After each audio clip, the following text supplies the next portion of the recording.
So good morning बच्चों, कैसे हो सभी लोग? ठीक है। गुड मॉर्निंग बेटा। ठीक है। हाँ, सभी लोग फटाफट ज्वाइन करो। ठीक है। And we are just going to start. जो बचा रहेगा, अभी थोड़ा सा बचा हुआ है पार्लियामेंट का सेक्शन, वो कंप्लीट करते हैं। जस्ट आफ्टर दैट हम बजट की तरफ बढ़ेंगे। खुश रहो मेरे बच्चे। ठीक है। बाकी बच्चों को थोड़ा सा, we are just waiting just only for 2 minute. खुश रहो सभी लोग, खुश रहो। ठीक है। गुड मॉर्निंग, राम राम बच्चे। ठीक है, फाइन। ठीक है। So now I am starting. किसी का कुछ डाउट है कल की क्लास का? किसी का कुछ डाउट है तो बोल दो। राम राम बेटा। ठीक है। सो आई थिंक अभी स्टार्ट करें। कोई डाउट नहीं होता, ये लोग या तो ये लोग पढ़ ही नहीं रहे हैं या फिर पता नहीं क्या कर रहे हैं। गुड मॉर्निंग, जय हिंद बच्चे। ठीक है, तो स्टार्ट कर रहे हैं। डाउट क्यों नहीं होते आप लोगों को? हाँ, डाउट क्यों नहीं आ रहे?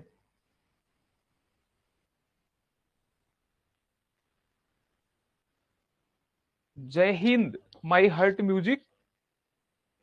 राधे राधे बच्चे। ठीक है, नाम नहीं लूंगा मैं इस बच्चे का।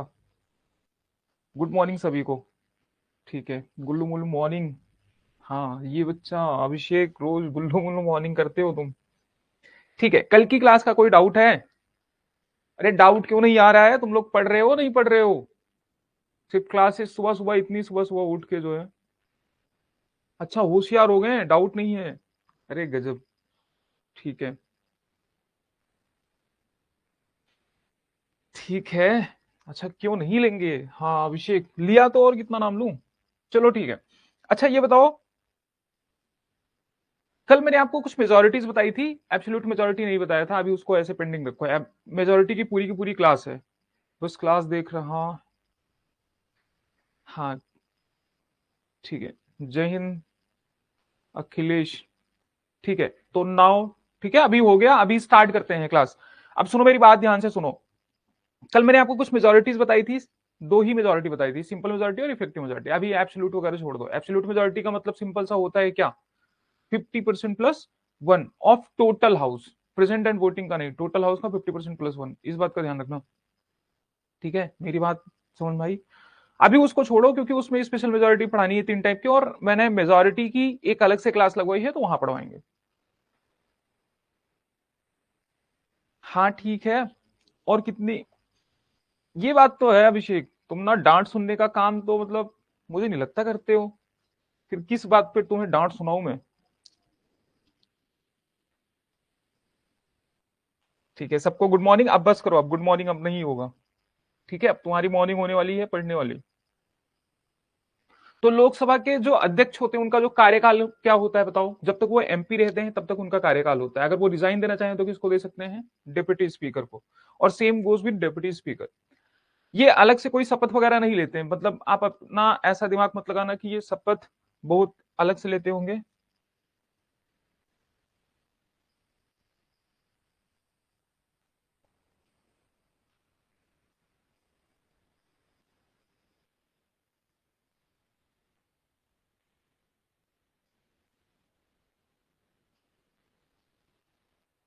मान लो चलो ये लोकसभा है। ठीक है, ये लोकसभा है। अब लोकसभा डिसॉल्व होती है। लोकसभा का डिसोल्यूशन होता है, मतलब लोकसभा भंग की जाती है, मतलब विघटन होता है। ठीक है। तो अब मान लो ये पहली लोकसभा है, ये 17वीं लोकसभा है, 17वीं लोकसभा से चलो 18वीं लोकसभा में आते हैं, 17 से 18 में आते हैं। ठीक है। तो अच्छा ये बताओ, जब यहां पे इनका सबका कार्यकाल पूरा हो जाएगा, दो कंडीशन मतलब देखो, दो तीन कंडीशन होते हैं। पहला कंडीशन क्या होता है कि इनका कार्यकाल पूरा हो जाए, मतलब हर 5 साल में चुनाव कराना होता है, तो 5 साल में चुनाव हो जाए। ठीक है। इमरजेंसी वाली मतलब एक्सेप्शनल चीजें भूल जाओ। ठीक है, समझ में आया? एक्सेप्शनल भूल जाओ कि अभी इमरजेंसी लगेगी, क्या होगा क्या नहीं होगा। ठीक है, तो ये 17th लोकसभा है और ये 18th लोकसभा है। ठीक है, चुनाव होता है। क्या कर दिया मैंने? ठीक है, ये 18th लोकसभा है। अब आराम से यहीं पे समझना, जितने स्पीकर डिप्टी स्पीकर जो भी चीजें होती हैं सब यही समझ लेना, दूसरा कुछ पॉइंट आएगा ही नहीं। ठीक है, तो ये 18th लोकसभा है। अब सुनो, अब इनका कार्यकाल पूरा हो गया, ठीक है, ये किसी कारणवश चलो मान लो ये डिसॉल्व हो गई, क्या हो गई, डिसॉल्व हो गई। जैसे ही कार्यकाल इनका पूरा हुआ, राष्ट्रपति कौन भंग करता है, विघटन कौन करता है, राष्ट्रपति तीन चीज करते हैं ना, तो जिसमें से एक विघटन भी करते हैं, कौन करते हैं बताओ, प्रेसिडेंट ऑफ इंडिया। तो ये विघटन कर दिया इन्होंने। लेकिन जब इसका विघटन हुआ तो जो इस हाउस का प्रिसाइडिंग ऑफिसर था वो कौन था, स्पीकर। स्पीकर अपना पद नहीं त्यागता है, वो अपना पद त्यागता ही नहीं, समझ आया, जब तक कि नई लोकसभा चुन के नहीं आ जाएगी, इस बात का ध्यान रखना। तो यहां पे क्या आ गई, अब न्यूली इलेक्टेड आ गई, मतलब नई चुनी हुई, ठीक है, न्यूली इलेक्टेड लोकसभा आ गई। अब जब न्यूली इलेक्टेड लोकसभा आ गई और इसकी पहली बैठक हो गई, ठीक है, तो इसकी जब पहली बैठक होगी तब ये क्या है, तब ये स्पीकर अपना पद त्याग देंगे, तब अपने पद से इस्तीफा दे देंगे। ठीक है, मतलब एक्स्ट्रा दिमाग क्यों लगाना कि वो इस्तीफा नहीं दिया तो वो बोला मैं इस्तीफा दूंगा ही नहीं, तो ये सब चीजें नहीं होती हैं, ये सिर्फ चीजें सिर्फ सोचते हो आप, मतलब होगा ही होगा, ऐसा कंपलसरी है। सुनो, तो न्यूली इलेक्टेड लोकसभा जैसे ही आता है ना बच्चे, और जैसे ही इसकी पहली बैठक होती है, उस पहली ही बैठक में देखो यहां पे क्या लिख रहा हूं मैं, प्रोटेम, मतलब प्रो टेम्परेरी, मतलब एक टेम्परेरी क्या बनते हैं, स्पीकर बनते हैं। और ये जो टेम्परेरी स्पीकर बनेंगे ना, जो प्रोटेम स्पीकर बनेंगे, ठीक है, इनको कौन अपॉइंट करेगा बताओ, इनको करते हैं अपॉइंट प्रेसिडेंट ऑफ इंडिया, यहां पे लिख दे रहा हूं मैं।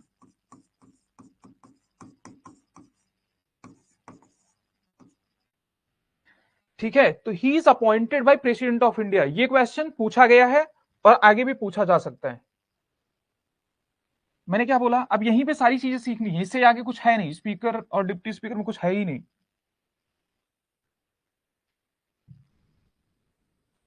ठीक है, अब सुनो मेरी बात ध्यान से। अब प्रोटेम स्पीकर जैसे ही अपॉइंट हो गए, ठीक है, मीटिंग चली, सारी चीजें हो गई, सबको शपथ दिलाएंगे, ये जितने एमपीज इलेक्ट होके आएंगे सबको शपथ दिलाएंगे, सबको क्या दिलाएंगे बताओ, शपथ दिलाएंगे। ठीक है, जितने इलेक्टेड एमपीज होंगे, जो न्यूली इलेक्टेड एमपीज होंगे, सबको शपथ कौन दिलाएगा बताओ, प्रोटेम स्पीकर, इसलिए कंफ्यूज मत होना।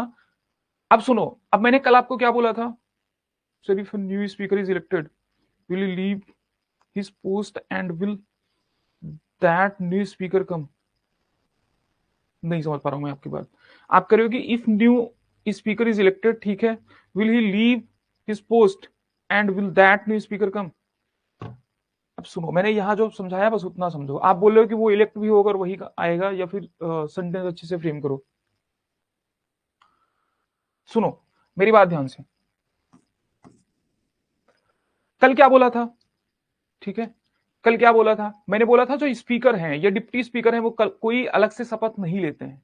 ठीक है, वो कोई अलग से शपथ नहीं लेते, वो किसकी शपथ लेते हैं, एमपी की ही शपथ लेते हैं। इसका मतलब अब आगे चलकर स्पीकर चुने जाएंगे, लेकिन स्पीकर चुनने की डेट कौन अनाउंस करेगा, प्रेसिडेंट ऑफ इंडिया। ठीक है, अब ये इनका काम खत्म, ये जो प्रो टेम्परेरी, ये टेम्परेरी स्पीकर थे ना, तो इनका काम खत्म। अब स्पीकर चुने जाएंगे, स्पीकर तो लोकसभा में ही चुने जाएंगे, और स्पीकर के चुनने की जो डेट होगी वो कौन डिसाइड करेगा, प्रेसिडेंट ऑफ इंडिया। ठीक है,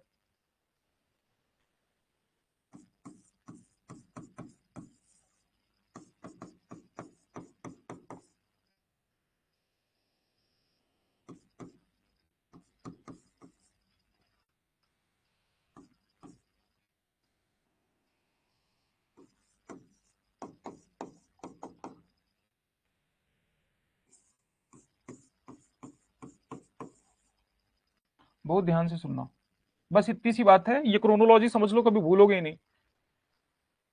ठीक है,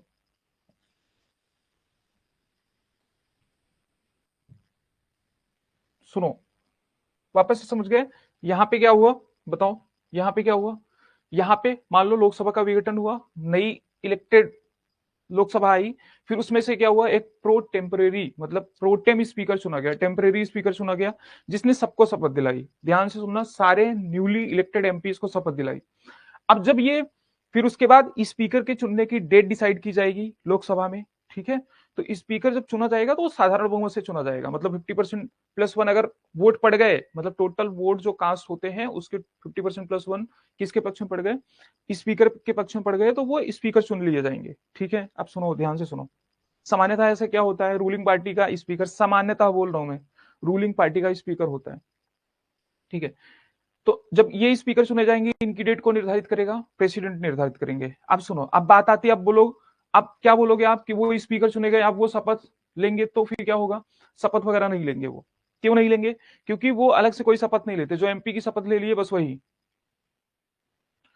भंग होने का सीधा सीधा मतलब है, मान लो मैंने आपको क्या बताया, जैसे आप, अभी गवर्नमेंट चल रही है, अब ये लोकसभा चल रही है ना, लोकसभा कार्य में है, लोकसभा में जनरली एमपीस का जो कार्यकाल कितना होता है, 5 साल। अगर उससे पहले ही कुछ इश्यूज हो गए, इश्यूज मतलब मान लो जो गवर्नमेंट है उसने अपने बहुमत नहीं साबित किया, या बहुत सारे लोग 2/3 मतलब जो पार्टी है वो क्या हो गई, डिवाइडेड हो गई, 2/3 पार्टी किसी, 2/3 मेंबर्स किसी और पार्टी में शामिल हो गए, ये बहुत सारे इश्यूज आ सकते हैं। ठीक है, तो उस कंडीशन में जब सरकार अपना बहुमत साबित ना कर पाए, या फिर लोकसभा का कार्यकाल ही पूरा हो जाए 5 साल के बाद, तो लोकसभा भंग हो जाती, भंग हो जाती मतलब खत्म हो जाती, उसका कार्यकाल खत्म हो जाता है। ठीक है, इसको बोलते हैं लोकसभा का भंग होना। ठीक है, अब सुनो, प्रोटेम स्पीकर दिलवाता है एमपी को शपथ। ठीक है, प्रेसिडेंट ऑफ इंडिया नहीं, प्रोटेम स्पीकर दिलवाता है, यहां बोला ना कि प्रोटेम स्पीकर जो है अपॉइंट होता है और वो शपथ दिलवाता है सभी न्यूली इलेक्टेड एमपीस को। तो स्पीकर कोई अलग से शपथ नहीं लेंगे, सुनो आप ध्यान से सुनो। अब ये जो स्पीकर है ना, अब ये डिसाइड करेंगे किसके इलेक्शन का, डिप्टी स्पीकर के इलेक्शन की डेट स्पीकर डिसाइड करता है, इस बात का बहुत ध्यान रखना। ठीक है, तो ये प्रश्न पूछा जा सकता है। ओम बिरला है सर जी, पुराने स्पीकर का क्या होगा, ये गए इसीलिए टेम्परेरी थे, पुराने स्पीकर तो यहीं चले गए थे, जैसे नई इलेक्टेड, जैसे नई ही लोकसभा आई वैसे ही वो गए। ठीक है, लेकिन क्यों बताया मैंने कि वो बने रहते हैं पद पे, वो अपने पद पे बने रहते हैं, क्यों बताया, क्योंकि स्टेटमेंट यूपीएससी ने पूछा कि जैसे ही लोकसभा भंग होती है तुरंत ही स्पीकर को अपना पद त्यागना पड़ता है, तो यह कथन गलत है। समझ में आया, तो गलती मत करना, बस इतनी सी बात है। अब सुनो, अब इससे ज्यादा कुछ है ही नहीं। ठीक है, हाँ, अब कल मैंने इफेक्टिव मेजोरिटी से किसको हटाने की बात की थी बताओ, अब इनके हटाने का भी प्रोसेस समझ लेते हैं, और कुछ है नहीं। सुनो, तो कल आपने वाइस प्रेसिडेंट के हटने का देखा था, उसमें क्या था, वाइस प्रेसिडेंट जो थे, एकदम सिंपल बता रहा हूं मैं, क्योंकि मैंने इफेक्टिव मेजोरिटी आपको समझा दी थी, तो अब मैं सिर्फ बताऊंगा कि क्या। तो जब वाइस प्रेसिडेंट, यहां पे मैं सिर्फ और सिर्फ क्या बता रहा हूं बताओ, रिमूवल बता रहा हूं। ठीक है, तो वाइस प्रेसिडेंट को कैसे हटाया जाएगा बताओ, इनको हटाने का जैसे ही प्रस्ताव आएगा, सुनो, ठीक है, इनको हटाने का जैसे, मतलब वाइस प्रेसिडेंट को हटाने के प्रस्ताव के लिए 100 लोग, 50 लोग, किसी की जरूरत नहीं है, किसी के सिग्नेचर की जरूरत नहीं है, एक पर्सन भी ला सकता है। एमपीस क्या दोबारा ओथ लेंगे, पुराने एमपीस दोबारा क्यों ओथ लेंगे, पुराने एमपीस तो चले गए, उनका कार्यकाल खत्म हो गया लोकसभा के डिसोल्यूशन के साथ में, जो पुराने एमपीस थे वो गए। बात समझ आई, ठीक है, अब पूरा फोकस यहां करो। सुनो, वाइस प्रेसिडेंट को हटाने के लिए क्या हुआ बताओ, ठीक है, रिजोल्यूशन आया, लेकिन सबको, चाहे वाइस प्रेसिडेंट हो, वाइस प्रेसिडेंट के बाद मैं बता रहा हूं, फिर डेप्यूटी चेयरमैन, मतलब वाइस प्रेसिडेंट को चेयरमैन बोला जाता है, फिर डिप्टी चेयरमैन के रिमूवल के बारे में बता रहा हूं, फिर मैं आपको स्पीकर के रिमूवल के बारे में बता रहा हूं, फिर मैं आपको डेप्यूटी स्पीकर के रिमूवल के बारे में बता रहा हूं। इसीलिए मैं किसी के रिमूवल के बारे में बता नहीं रहा था, साथ में बताएंगे। ठीक है, अब सुनो, तो वाइस प्रेसिडेंट सबको 14 दिन का नोटिस चाहिए, मतलब जितने भी लोगों को हटाना होगा रिजोल्यूशन लाने से पहले 14 डेज एडवांस नोटिस चाहिए।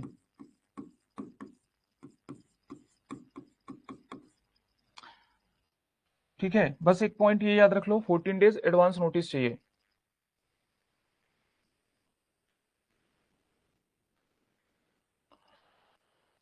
समझ में आई बात, ठीक है, अब यहां देखो, वाइस प्रेसिडेंट, सिर्फ वाइस प्रेसिडेंट का डिफरेंट है बस, और कुछ नहीं है। वाइस प्रेसिडेंट का क्या करते थे, सबसे पहले राज्यसभा में रिजोल्यूशन आते थे, रिजोल्यूशन कहां बताओ, रिजोल्यूशन आएगा राज्यसभा में, और यहां पे पास होगा क्या, इफेक्टिव मेजोरिटी। इफेक्टिव मेजोरिटी मतलब प्रभावी बहुमत से। और फिर ये कहां पे जाएगा रिजोल्यूशन, बताओ। फिर ये जाएगा लोकसभा में, और लोकसभा में कैसे, सिंपल मेजोरिटी।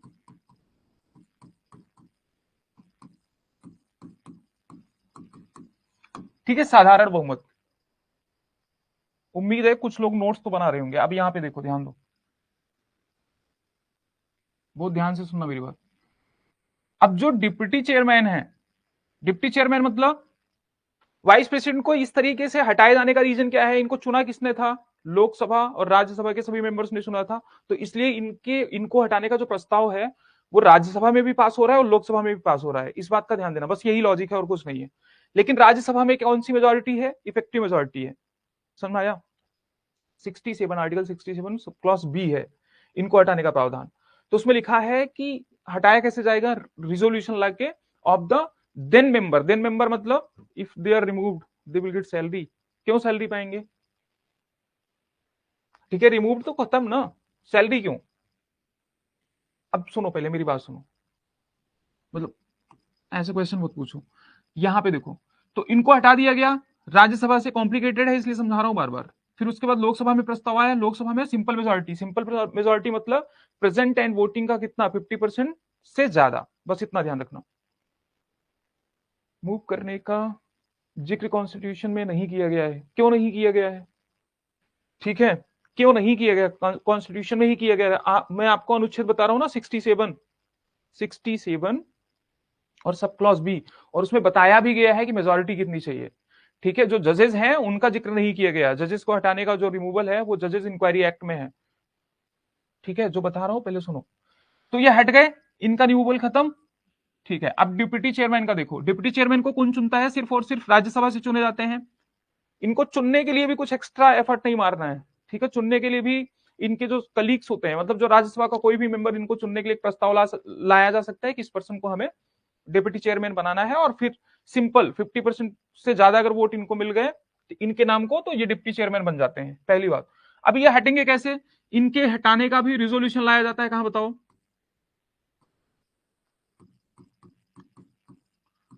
कहां, राज्यसभा। और ये कैसे हटेंगे, राज्यसभा में अगर ये इफेक्टिव मेजोरिटी से पास हो गया तो ये हट गए, समझो क्या हो गए, बताओ। राज्यसभा में इफेक्टिव मेजोरिटी से पास हुआ कि ये खत्म।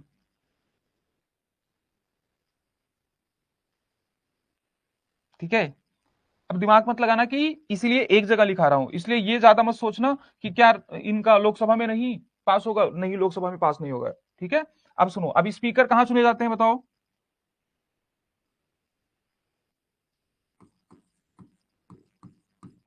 सबसे पहले 14 दिन की एडवांस नोटिस सबको देनी होगी, ये बताया मैंने।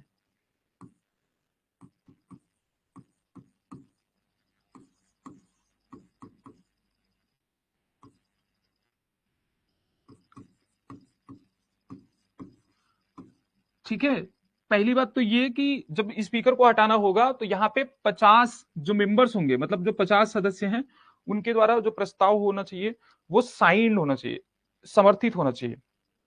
समझ में आया, समर्थित होगा। उसके बाद लोकसभा में, ठीक है, हिंदी में लिख दूं क्योंकि हर जगह इफेक्टिव मेजोरिटी लिख रहे हैं।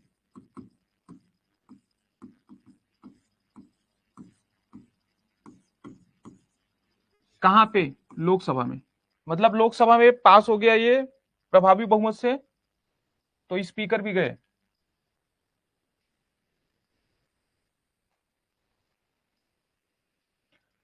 ठीक है ना, ये बात समझ में आई।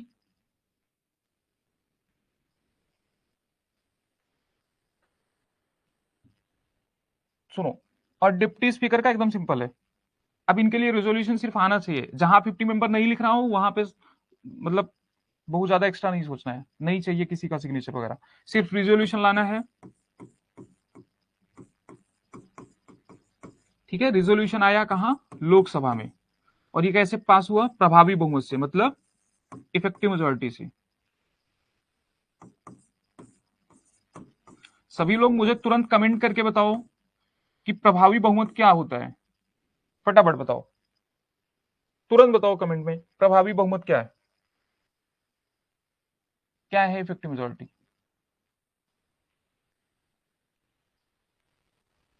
हाँ, तुरंत बताओ।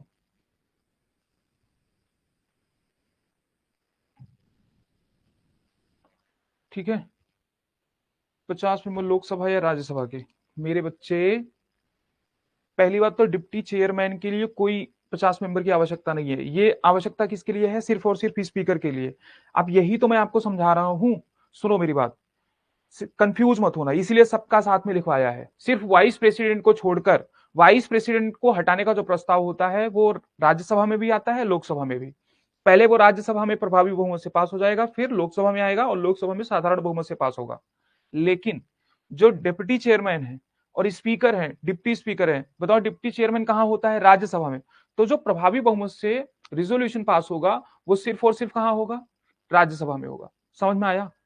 और इनको हटाने के लिए किसी की सिग्नेचर की जरूरत नहीं है। और स्पीकर, स्पीकर कहां हटाए जाएंगे बताओ? लोकसभा में। तो सिग्नेचर किसका चाहिए होगा? लोकसभा के सदस्यों का। समझ में आ रही है बात? ठीक है, वैसे ही डिप्टी स्पीकर को कहां हटाया जाएगा? लोकसभा में। तो इस बात का ध्यान रखना।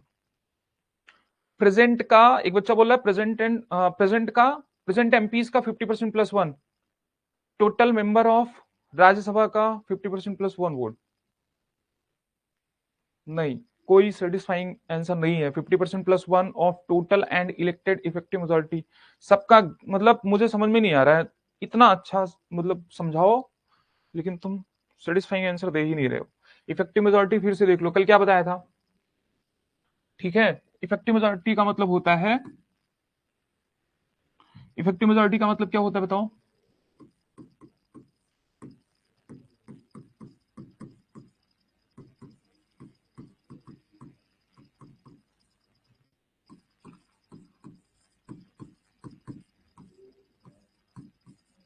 कल एग्जाम्पल देके बताया था ना?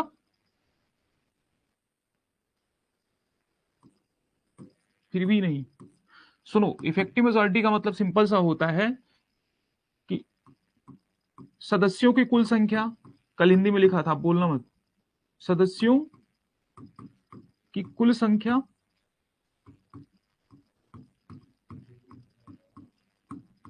माइनस, घटाना है क्या? रिक्तियां।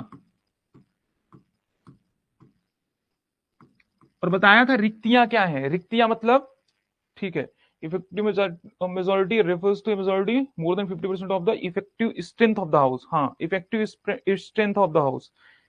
ठीक है, अब बच्चा कह रहा है कि effective strength refers to the number of present in the house at that time. एकदम करेक्ट है। ठीक है, अभिषेक जायसवाल ने लिखा है, सुनो, ठीक है, एकदम करेक्ट। यहाँ पे स्टेटमेंट लिखा है बच्चे ने, देखो, कह रहे हैं कि द इफेक्टिव मेजोरिटी जो होती है रेफर्स टू अ मेजोरिटी, ठीक है, मोर देन 50%, ठीक है, of the member then in the house, मतलब उस टाइम पे जो मेंबर होते हैं। अब देखो यहां पे ध्यान से वापस से, बड़ा दुख होता है मुझे, मतलब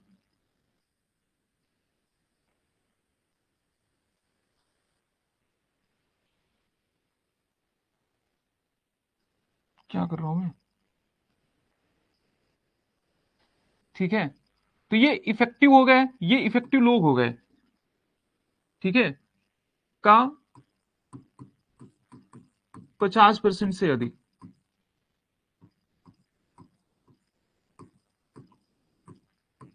समझ में आया?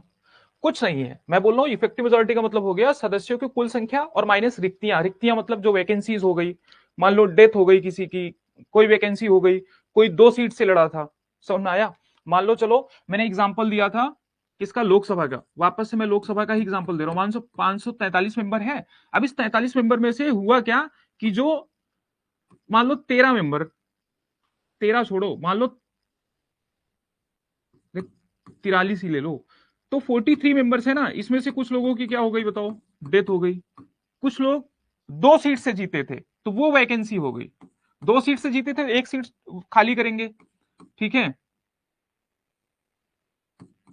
कुछ पे मतलब क्या है, री इलेक्शन है, ठीक है। कुछ ने रेजिग्नेशन दे दिया, कुछ क्या हो गई, खाली हो गई, वैकेंट। मेरी बात ध्यान से सुनो, तो यही रिक्तियां हैं। मतलब कुल अगर 543 मेंबर में से 43 के साथ ये दुर्घटनाएं हो गई, मतलब 43 सीट खाली हो गई, तो अभी हाउस में टोटल कितनी सीट बची, सिर्फ 500। और 500 बची, और 500 का 50% से अधिक, 500 का 50% से अधिक कितना बताओ, 250 तो 50% हो गया, और एक अधिक, एक बच्चा बोल रहा है मुझे याद तो हो गया था बट गलत ना हो जाए तो। अरे बताओ तो सही, गलत नहीं होगा, कैसे गलत होगा। मेरी बात बहुत ध्यान से सुनो, यहां जितने डाउट आते हैं डाउट ले लो। उससे होगा क्या कि एटलीस्ट एग्जामिनेशन हॉल में ना डाउट नहीं आएंगे।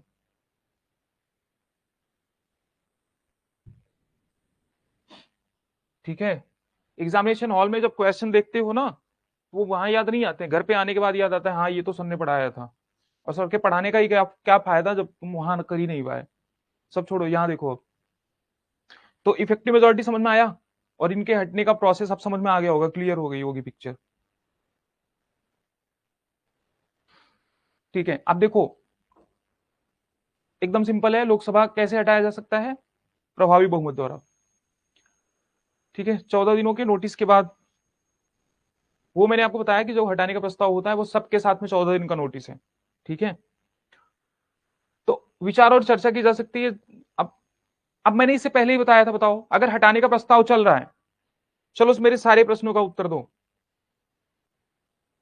अब ऐसे 4 स्टेटमेंट आ जाए, 4 स्टेटमेंट एक ही लैंग्वेज में रहेगी, अब बताओ इसमें से गलत कौन सा है। वाइस प्रेसिडेंट को जब हटाया जाता है तो वह प्रथम, मतलब वह पहली बार अपने हटाए जाने के प्रस्ताव पर वोट कर सकता है, लेकिन दूसरी बार नहीं। ठीक है, सेम स्टेटमेंट डिप्टी चेयरमैन का, स्पीकर का और डिप्टी स्पीकर का। बताओ सही है गलत है। एंड इलेक्टेड हो गए, सर ये भी तो टोटल एंड इलेक्टेड हो गए। क्या टोटल एंड इलेक्टेड हो गए, हाँ मैं वही तो बता रहा हूँ, टोटल और इलेक्टेड सारे लेके, नॉमिनेटेड वगैरह सब लेके। ठीक है, इतना टेंशन मत लो। जो स्टेटमेंट बोला पहले वो बताओ। वाइस प्रेसिडेंट कभी नहीं कर सकता, हाँ तो वाइस प्रेसिडेंट वोट नहीं कर सकता, इस बात का ध्यान रखना। जब हटाए जाने का प्रस्ताव चल रहा हो तो वाइस प्रेसिडेंट वहां पे वोट नहीं कर सकता, मतलब जो चेयरमैन होता है वो नहीं कर सकता है, डिप्टी चेयरमैन कर सकता है, स्पीकर कर सकता है, डिप्टी स्पीकर कर सकता है। ये तीनों कब वोट कर सकते हैं, इनके हटाए जाने का मान लो प्रोसेस चल रहा हो, किसके, वाइस प्रेसिडेंट तो कर ही नहीं सकता हटाए जाने के प्रोसेस में, ये कंफर्म हो गया, ये क्लियर। यहां पे गलती नहीं करोगे, आप सुनो, अब छोड़ दो, अब कोई मत करो। अब यहां पे देखो, डिप्टी चेयरमैन, स्पीकर और डिप्टी स्पीकर, ये तीनों वोट कर सकते हैं। लेकिन अब बताओ, ये तीनों वोट कब कर सकते हैं, जब हटाए जाने का प्रोसेस हो। तो ये तीनों वोट कब कर सकते हैं, बराबरी की स्थिति में या पहली बार, बताओ फटाफट। हाँ, कब कर सकते हैं, बराबरी की स्थिति में या पहली बार में। रिमूवल प्रोसेस हो गया, रिमूवल प्रोसेस मैंने आपको ऑलरेडी बता दिया, ये वही लिखा है और कुछ नहीं है, कि हटाने का प्रस्ताव सदन में विचाराधीन हो तो वह सदन की बैठक में अध्यक्षता नहीं कर सकता, मतलब उसको हटाए जाने का प्रस्ताव भी पास हो रहा है, और एक बच्चा कह रहा है कि और deputy chairman, speaker and deputy speaker first instance में कर सकते हैं। बच्चे बोल रहे हैं पहली बार में कर सकते हैं, पक्का ना, पहली बार में, पहली बार में। फर्स्ट इंस्टांस, गलती तो नहीं कर रहे हो ना फर्स्ट इंस्टांस बोल के, पहली बार बराबरी की स्थिति में नहीं, बिल्कुल सही। हाँ यही मैं सुनना चाह रहा था। ठीक है, तो ऐसे पढ़ो, थोड़ा अच्छा लगता है जब आंसर आते हैं तो। अब बताओ।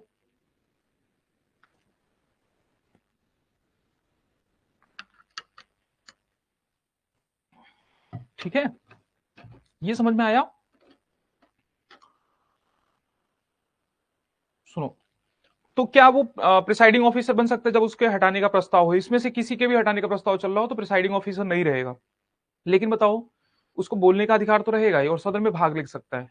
ठीक है, कार्रवाइयों में भाग नहीं लेगा, सदन में भाग लेगा, मतलब अपने हटाए जाने के प्रोसेस में फर्स्ट इंस्टांस में कर सकता है। ग्रेट। सुनो, तो सैलरी और अलाउंसेस जो स्पीकर के होते हैं, मैंने आपको सिंपल बताया, वो निर्धारित की जाएंगे किससे, कहाँ निर्धारित किए जाएंगे, संसद द्वारा निर्धारित किए जाएंगे। और ये चार्ज मतलब कंसोलिडेटेड फंड ऑफ इंडिया पे वो चार्ज होते हैं। चार्ज होते हैं मतलब डिस्कशन वगैरह नहीं होता, कुछ नहीं होता। बताओ, ये सिंपल सा क्वेश्चन है, इसका आंसर बताओ। ठीक, एक क्वेश्चन करवाऊंगा, बाकी क्वेश्चन दिया हूं उसको करके आना। ठीक है, तो ये देखो, कंसिडर द फॉलोइंग स्टेटमेंट है, the speaker of legislative assembly shall vacate his her office if he she ceases to be member of the assembly. अगर मान लो कोई पर्सन, कोई स्पीकर या डिप्टी स्पीकर है, ठीक है, और अगर वो मेंबर नहीं रह जाता है, ठीक है, अगर वो मेंबर, हिंदी में देखो, ठीक है, ये विधानसभा का अध्यक्ष। अब ये विधानसभा के बारे में एकदम सिंपल है, मैंने लोकसभा पढ़ाया, अब विधानसभा एकदम सेम डिक्टो चलती हैं चीजें। यदि विधानसभा का अध्यक्ष विधानसभा का सदस्य नहीं रह जाता है तो वह अपना पद त्याग देता है। सही है गलत है? पहला स्टेटमेंट। दूसरा, कि जब भी विधानसभा भंग हो जाती है तो अध्यक्ष को तुरंत अपना पद छोड़ देना चाहिए। सही है गलत? बताओ। यहां पे पहला है कि speaker, the speaker of legislative assembly shall vacate his her office, ठीक है, if he she ceases to be a member of the assembly. ठीक है, ये पहला स्टेटमेंट। दूसरा है कि when the legislative assembly is dissolve the speaker shall vacate his her office immediately. ठीक है, मैं बताऊंगा नहीं कौन क्या बोल रहा है मैं। ठीक है, बच्चे काफी हद तक सही बोल रहे हैं, क्योंकि तुम लोग ना वही चालू हो जाते हो, मैं बताता हूं तो। ठीक है, कंसीडर द फॉलोइंग स्टेटमेंट्स, इसमें बताना क्या है ये भी ध्यान रखना। क्या बताना है? करेक्ट बताना है, इज करेक्ट। तो ये पढ़ना। हाँ, बहुत सारे बच्चे बोल रहे हैं ओनली टू करेक्ट है। कौन सा? दूसरा वाला करेक्ट है, बस पहला वाला नहीं है। बहुत सारे बच्चे बोल रहे हैं, बताओ फटाफट, जल्दी बताओ तुरंत। ठीक है, सारे बच्चे बोल रहे हैं ओनली टू करेक्ट है। सही है क्या? कौन बच्चा है ये? सूरज यादव। ठीक है, ये बोल रहे हैं सिर्फ टू करेक्ट है एकदम। बताओ सही है ना? हाँ, अच्छा, अभिषेक बोल रहे हैं दोनों सही है। चलो ठीक है, दोनों सही है, कोई बात नहीं। ठीक है, मैं किससे दुखी हो गया हूं बताओ? मैं किससे दुखी हो गया हूं? हाँ, लगभग लगभग बच्चे, ठीक है, लगभग लगभग 99% बच्चे सही हैं, सिर्फ एक स्टेटमेंट सही है, पहला वाला। ठीक है, दूसरा गलत है, दूसरा सही बता रहे हो। कह रहे कि विधानसभा का अध्यक्ष विधानसभा का तो सदस्य नहीं रह जाता। भाई मैंने कल ही बताया था ना कि एमपी मतलब जो स्पीकर है वो कैसे स्पीकर है, अगर उसने वो एमपी नहीं रहेगा तो वो स्पीकर का पद उसका ऑटोमेटिकली टर्मिनेट हो जाता है।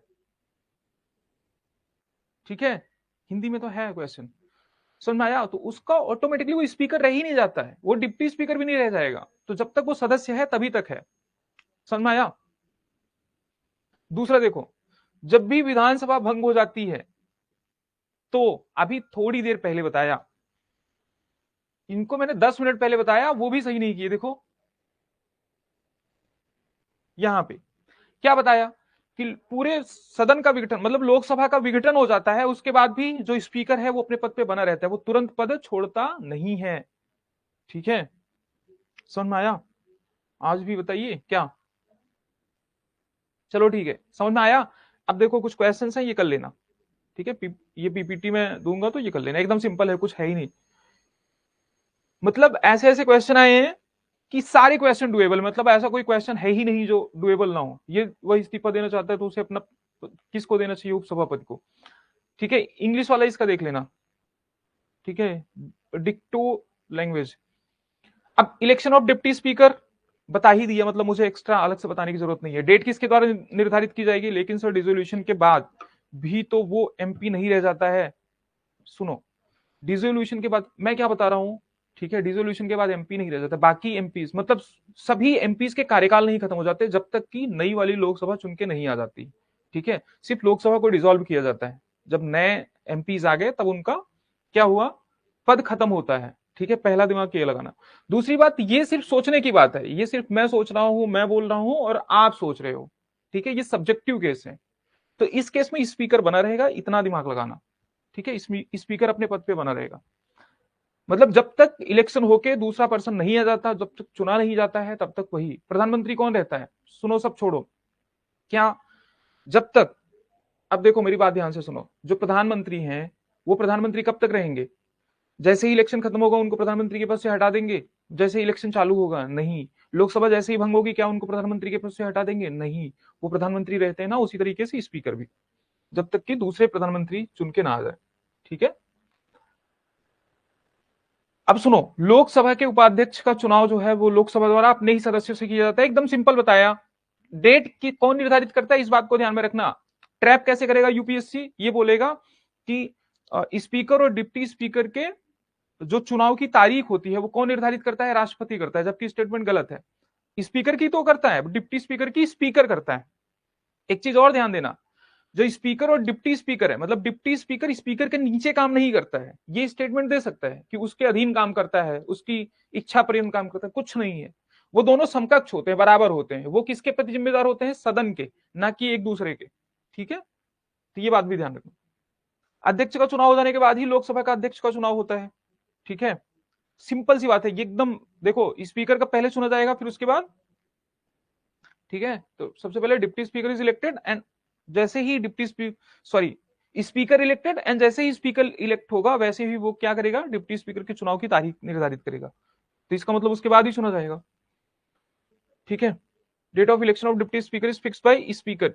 ठीक है, लिखा है, बट आप इस बात का ध्यान रखना, लिखने से कुछ नहीं होता। समझ में आ गया तो ठीक है। देखो,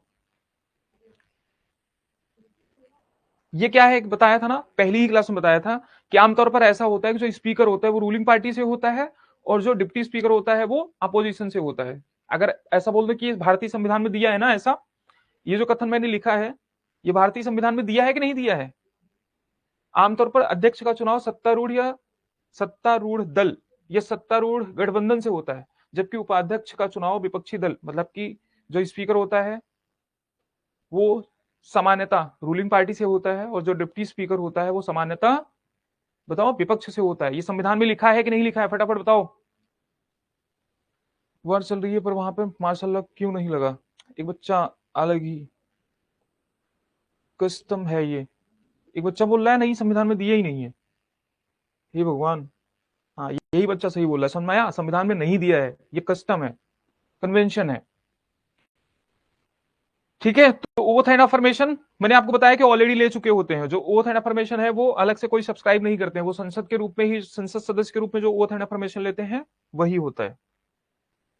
टेन्योर डिप्टी स्पीकर का, ठीक है, तो डिप्टी स्पीकर हो कोई भी हो, टेन्योर क्या होगा बताओ? वही होगा जब तक कि वो एमपी हैं तभी तक। ठीक है, लेकिन स्पीकर लोकसभा भंग होने के बाद भी वो कंटिन्यू करता है। इस बात का ध्यान रखना बस। तो deputy speaker remains in office. इस्तीफा किसको देंगे? मैंने बताया था ना कि स्टेटमेंट ऐसा सही है कि जो स्पीकर है वो डिप्टी स्पीकर को इस्तीफा देते हैं, और डिप्टी स्पीकर स्पीकर को इस्तीफा देते हैं। ठीक है, ये एकदम सिंपल है कि भाई मेंबर ही ना रह जाए। ये देखो, अगर ceases to member of the Lok Sabha, Lok Sabha के मेंबर नहीं रह गए तो खत्म। Resigns by writing the speaker, ठीक है, तो रिजाइन कर सकते हैं, या फिर रिमूव कर किए जा सकते हैं रिजोल्यूशन से। रिजोल्यूशन कहां ला जाएगा बताओ? क्या शब्द लिखा है? देखो, all the then members of the Lok Sabha. All the then members का मतलब होता है क्या? Effective majority. पूरे संविधान में special majority, effective majority, simple majority कुछ नहीं मेंशन है, सिर्फ अपने हिसाब से सब यूज करते हैं। इस तरीके की लैंग्वेज यूज है। कैसी? 2/3 ऑफ द टोटल हाउस, ठीक है, 2/3 of the total house and absolute, और 50% प्लस वन, मतलब इस तरीके से ठीक है शब्द यूज किए गए हैं, ना कि सिंपल डिंपल पिंपल ये सब यूज नहीं किए गए। तो whenever the office of deputy speaker falls vacant, फिर से चुनाव हो जाएगा, नया चुनाव हो जाएगा। ठीक है, जैसे स्पीकर का होता है वैसे ही इनका भी चुनाव हो जाएगा, इसमें कोई बड़ी बात नहीं है। ठीक है, रिक्त होता है तो लोकसभा उस रिक्त स्थान को क्या कर देती है बताओ? भर देती है। सैलरी अलाउंसेस सेम सबका कौन निर्धारित करेगा बताओ? कौन निर्धारित करेगा? संसद निर्धारित करेगी। लेकिन ये कंसोलिडेटेड फंड ऑफ इंडिया पे चार्ज होते हैं। चार्ज होते हैं मतलब कुछ मत करो, सिर्फ पास कर दो, डिस्कशन भी नहीं कर सकते, पार्लियामेंट उस पर डिस्कशन भी नहीं कर सकती। ठीक है, सिर्फ पास करो बस, और कुछ नहीं कर सकते। ठीक है, हाँ अभी थोड़ी देर पहले मुझे, मतलब काफी टाइम से दुख नहीं हो रहा है, पहले क्वेश्चन में दुख हुआ था इफेक्टिव मेजोरिटी जब नहीं बता पाए तो, इसलिए ध्यान से। लोकसभा के उपाध्यक्ष का वेतन और भत्ते, ये तो मैंने आपको बता ही दिया। ठीक है, वेतन भत्ते क्या होता है, संचित निधि पर भारित होता है, भारित मतलब चार्ज होता है। लोग सब क्यों, ऐसा क्यों, डिस्कशन क्यों ना हो पाए, तो उसका रीजन होता है ताकि, अभिषेक जायसवाल ने बोला मैंने बताया था। अच्छा, आपने बताया था लेकिन बाद में बताया था। ठीक है, तुरंत चाहिए मुझे आंसर। ठीक है, कोई बात नहीं। देखो, लोकसभा का अध्यक्ष क्या है, संसद द्वारा निर्धारित नियमित वेतन और भत्ते के हकदार होते हैं। तो एकदम सिंपल है कि कौन निर्धारित करता है, संसद निर्धारित करती है। ठीक है, भारत के संचित निधि पर भारित होते हैं, इसलिए संसद के वार्षिक मतदान के अधीन नहीं होते, मतलब मतदान वगैरह नहीं होता है। अच्छा, इंजन गर्म होने में टाइम लगता है। इंजन सही करो अपना। ठीक है, तुरंत बताओ। बताओ, जितनी गलतियां करनी यही क्लास में कर लो, एग्जामिनेशन हॉल में जाके गलती मत करना। ठीक है, उपसभापति लोकसभा अध्यक्ष के अधीन नहीं होता है, बल्कि वो सीधे लोकसभा के प्रति जवाबदेह होता है। ये बताया है, इस स्टेटमेंट का बिल्कुल ध्यान रखना। ये समनिंग, ये बताया है ना, समन, प्रोरोग, डिसोल्यूशन, ये सारी चीजें बताई हैं। बताई नहीं बताई हैं, बताई हैं, कोई झूठ नहीं बोलेगा। अच्छा, अभिषेक ने बोला मुझे टाइपिंग करने में टाइमिंग लगता है। ठीक है, अब हो गई टाइपिंग। अब थोड़ी देर रुक जाओ ऐसे। ठीक है, स्थिर हो जाओ। अब सुनो, यहाँ पे मैंने बताया था ना किस तरीके से प्रक्रिया चलती है, किस तरीके से प्रक्रिया चलती है। जो सदन है, दोनों ही सदन है, वहां पे 3 सत्र होते हैं। ठीक है, बजट सत्र होता है, मानसून सत्र होता है और विंटर सत्र होता है, मतलब शीतकालीन सत्र होता है, सुना है, विंटर सेशन होता है। तो इन तीनों सेशन, मतलब मान लो ये ए बी सी, ये 3 सत्र हैं। ठीक है, मान लो बजट सत्र है, ठीक है, मानसून सत्र है और विंटर सत्र है।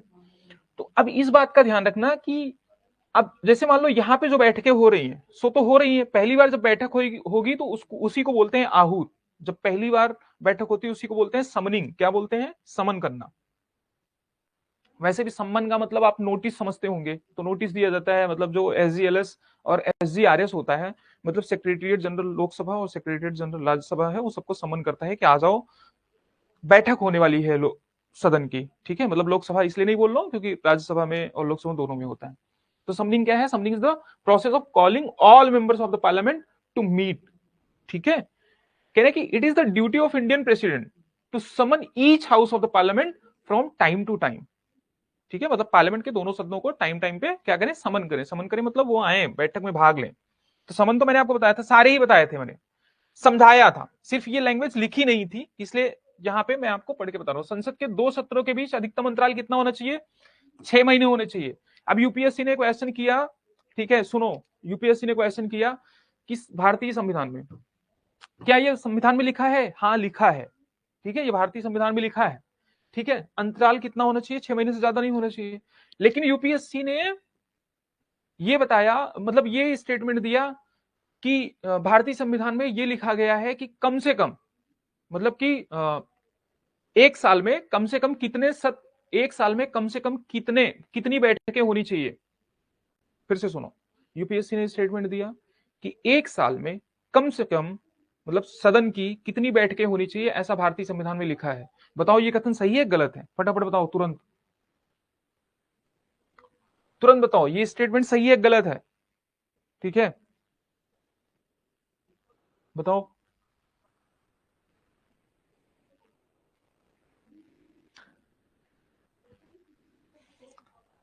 संविधान में क्या लिखा है बताओ, अधिकतम कितना अंतराल होना चाहिए, बताओ, 6 महीने का।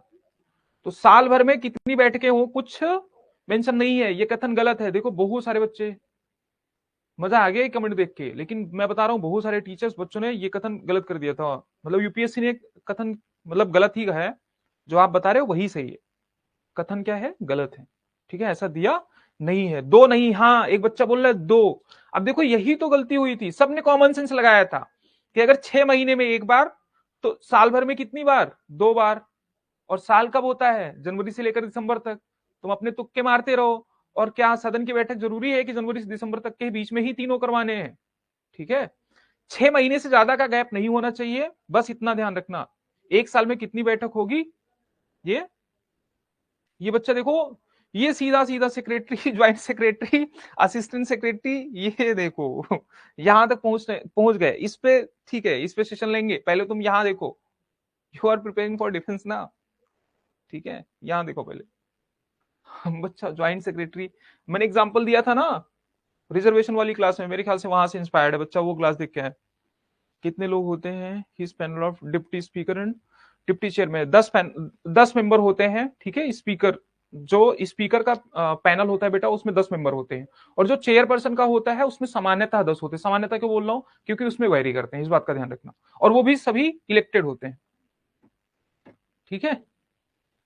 एक बच्चा बोल रहा है एक साल में 3 सेशन होते हैं, कोई 3 सेशन नहीं, कोई 2 सेशन नहीं होता, सिर्फ इतना याद रखो संविधान में क्या दिया है, 6 महीने से ज्यादा का अंतराल नहीं होना चाहिए, ठीक है।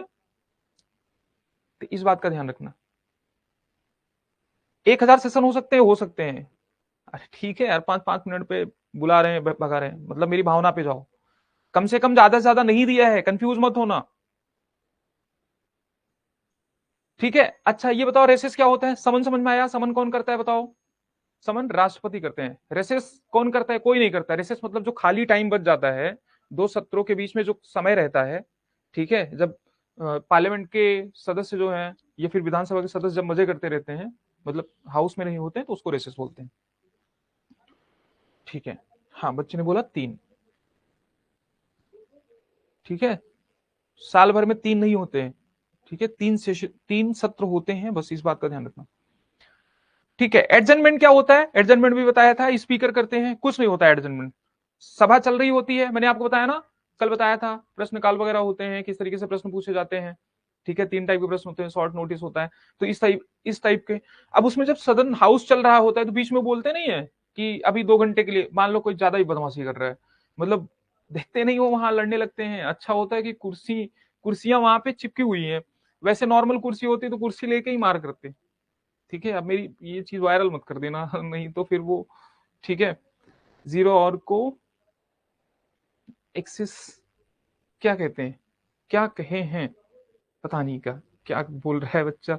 जीरो और शून्य काल कहते हैं अगर हिंदी में पूछ रहे हो तो, ठीक है।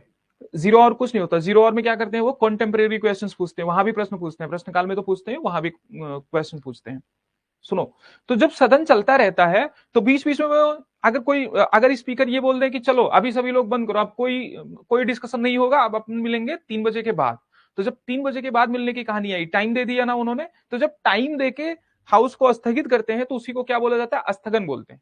समझ में आया, मतलब उसी को एडजर्नमेंट बोलते हैं। क्या होता है, एक निश्चित समय के लिए इसको रोक दिया जाता है, मतलब वो घंटे तक रोक सकते हैं या फिर कई दिनों तक रोक सकते हैं, वो उनके ऊपर डिपेंड करता है। वो ऐसा भी बोल सकते हैं, चलो आज कितनी तारीख है, आज 13 है ना आई थिंक, तो 13-14 तारीख है जो भी है, तारीख क्यों नहीं इंपॉर्टेंट है, क्योंकि यहां समझो, सुनो, तो जितनी भी तारीख है वो ऐसा बोल सकते हैं कि अब 18 तारीख से स्टार्ट होगा सेशन, तो बताओ टाइम दिया ना उन्होंने, जब वो टाइम दे के खत्म करते हैं तो उसको बोला जाता है एडजन, ठीक है। और जब टाइम नहीं देते हैं, जब बोल रहे हैं कि ये सत्र अभी के लिए, मतलब अभी कुछ दिन के लिए या अभी के लिए, इसको क्या किया जाता है, स्थगित किया जाता है सदन को, तो उसको बोलते हैं एडजन साइनेडाई, ठीक है।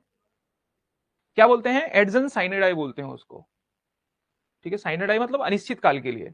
तो एडजनमेंट मतलब एडजन साइनेडाई क्या होता है बताओ, एडजन साइनेडाई होता है means terminating sitting of parliament for an indefinite period, अनिश्चित काल के लिए स्थगित कर दिया सर। अच्छा बच्चा बोल रहा है ऐप में स्क्रीन रिकॉर्डिंग नहीं हो सकती, गुड, ठीक है। मैं तरीके नहीं बताऊंगा मतलब मैंने भी कॉलेज के टाइम पे बहुत सारी चीजें की हैं, लेकिन मैं आपसे बता नहीं सकता, ठीक है, क्योंकि वो अच्छी चीजें हैं। अनिश्चित काल के लिए कार्रवाई क्या हो सकती है, स्थगित करने की शक्ति सदन के पीठासीन अधिकारी के पास होती है, मतलब जो प्रिसाइडिंग ऑफिसर होता है, स्पीकर डिप्टी चेयरमैन होता है। हंसाओ मत, चलो यहां पढ़ लो। और क्या होता है, प्रोरोगेशन होता है। प्रोरोगेशन कौन करता है बताओ, प्रोरोगेशन कौन करता है, अरे सिंपल है, ठीक है, थोड़ा सा स्पेस ले लेते हैं, सिंपल है, आप बताओ बुलाता कौन है, मतलब समन किए, सबसे पहले क्या किए बताओ, यहां पे समन किए, मतलब आ गए, अब सभी लोग आ गए, यहां सदन में बैठ गए, अब सदन में, अब ये बुलाएगा कौन, पहली बार कौन बुलाएगा बताओ, पहली बार प्रेसिडेंट बुलाएंगे, प्रेसिडेंट ऑफ इंडिया बुलाएंगे। फिर आए, इन्होंने बैठक में भाग लिया, ठीक है, बैठक में इन्होंने भाग लिया। देखो एक बच्चा तरीका बता रहा है, लेकिन मैं तरीका क्यों बताऊं, सुनो, यहां पे फोकस करो। तो समन, देखो समन हो गया, फिर आया, आए ये सारे लोग हाउस में बैठे। अब जब हाउस में बैठेंगे तो अब यहाँ पे अनिश्चित काल के लिए या एक निश्चित काल के लिए सदन को क्या किया जा सकता है, स्थगित किया जा सकता है, मतलब सदन नहीं चलेगा, चलेगा नहीं, ये डिसीजन कौन लेगा बताओ, प्रिसाइडिंग ऑफिसर लेगा। कौन लेगा?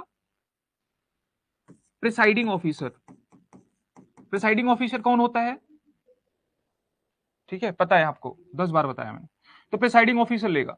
तो प्रिसाइडिंग ऑफिसर ने अपना काम वाम कर दिया, फिर उसके बाद बताओ जब बैठक चली तो बैठक तो खत्म भी तो होगी, मतलब सत्र खत्म होगा। सत्र मतलब जैसे मान लो विंटर सेशन है, विंटर सेशन में बैठे हैं, तो विंटर सेशन खत्म भी होगा एक निश्चित सीमा के बाद, तो उसी को बोलते हैं क्या, प्रोरोग। क्या बोलते हैं? ठीक है, प्रोरोग के बाद में फिर से बताओ, फिर से मान लो दूसरे सत्र में बुलाना है तो फिर से समन होगा।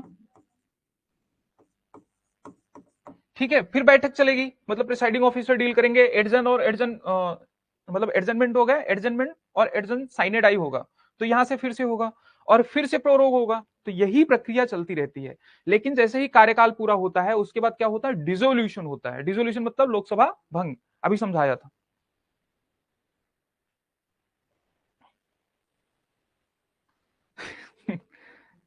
ठीक है, यहां फोकस करो। देखो विघटन से मौजूदा सदन का जो कार्यकाल होता है वो क्या होता है, वो समाप्त हो जाता है। विघटन मतलब समझ गए, विघटन कौन करेगा?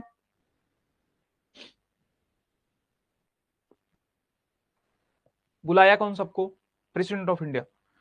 सिर्फ सदन के अंदर जो चीज हो रही है, हाउस के अंदर, बुलाने का काम बाहर से है। ठीक है, तो सदन को विदा करने का भी काम कौन विदा करता है? बड़े बुजुर्ग विदा करते हैं, तो प्रेसिडेंट ऑफ इंडिया ही करते हैं, मतलब। और एडजन साइनेड जो होता है वो सिर्फ दो चीजें वो स्पीकर करता है, बाकी चीजें जो डिसोल्यूशन भी होता है, मतलब लोकसभा को भंग जो करते हैं वो कौन करता है? प्रेसिडेंट ऑफ इंडिया करते हैं। ठीक है, इस बात का ध्यान रखना। हाँ, एक बच्चा बोल रहा है कि दोनों हाउस के सदन एक साथ शुरू होते हैं, ऐसा जरूरी नहीं है, दोनों हाउस के सदन एक साथ शुरू नहीं भी हो सकते हैं। तो विघटन से क्या होता है, मौजूदा जो सदन का कार्यकाल होता है वो कार्यकाल ही समाप्त हो जाता है। क्या होता है? कार्यकाल समाप्त हो जाता है, तो इस बात का ध्यान रखना। और आम चुनाव होने के बाद नए सदन का गठन किया जाता है, मतलब एक बार अगर डिसोल्यूशन हो गया, मतलब एक बार विघटन या लोकसभा क्या हो गई, भंग हो गई, तो फिर बताओ दोबारा चुनाव होके ही फिर वापस होगी चीजें।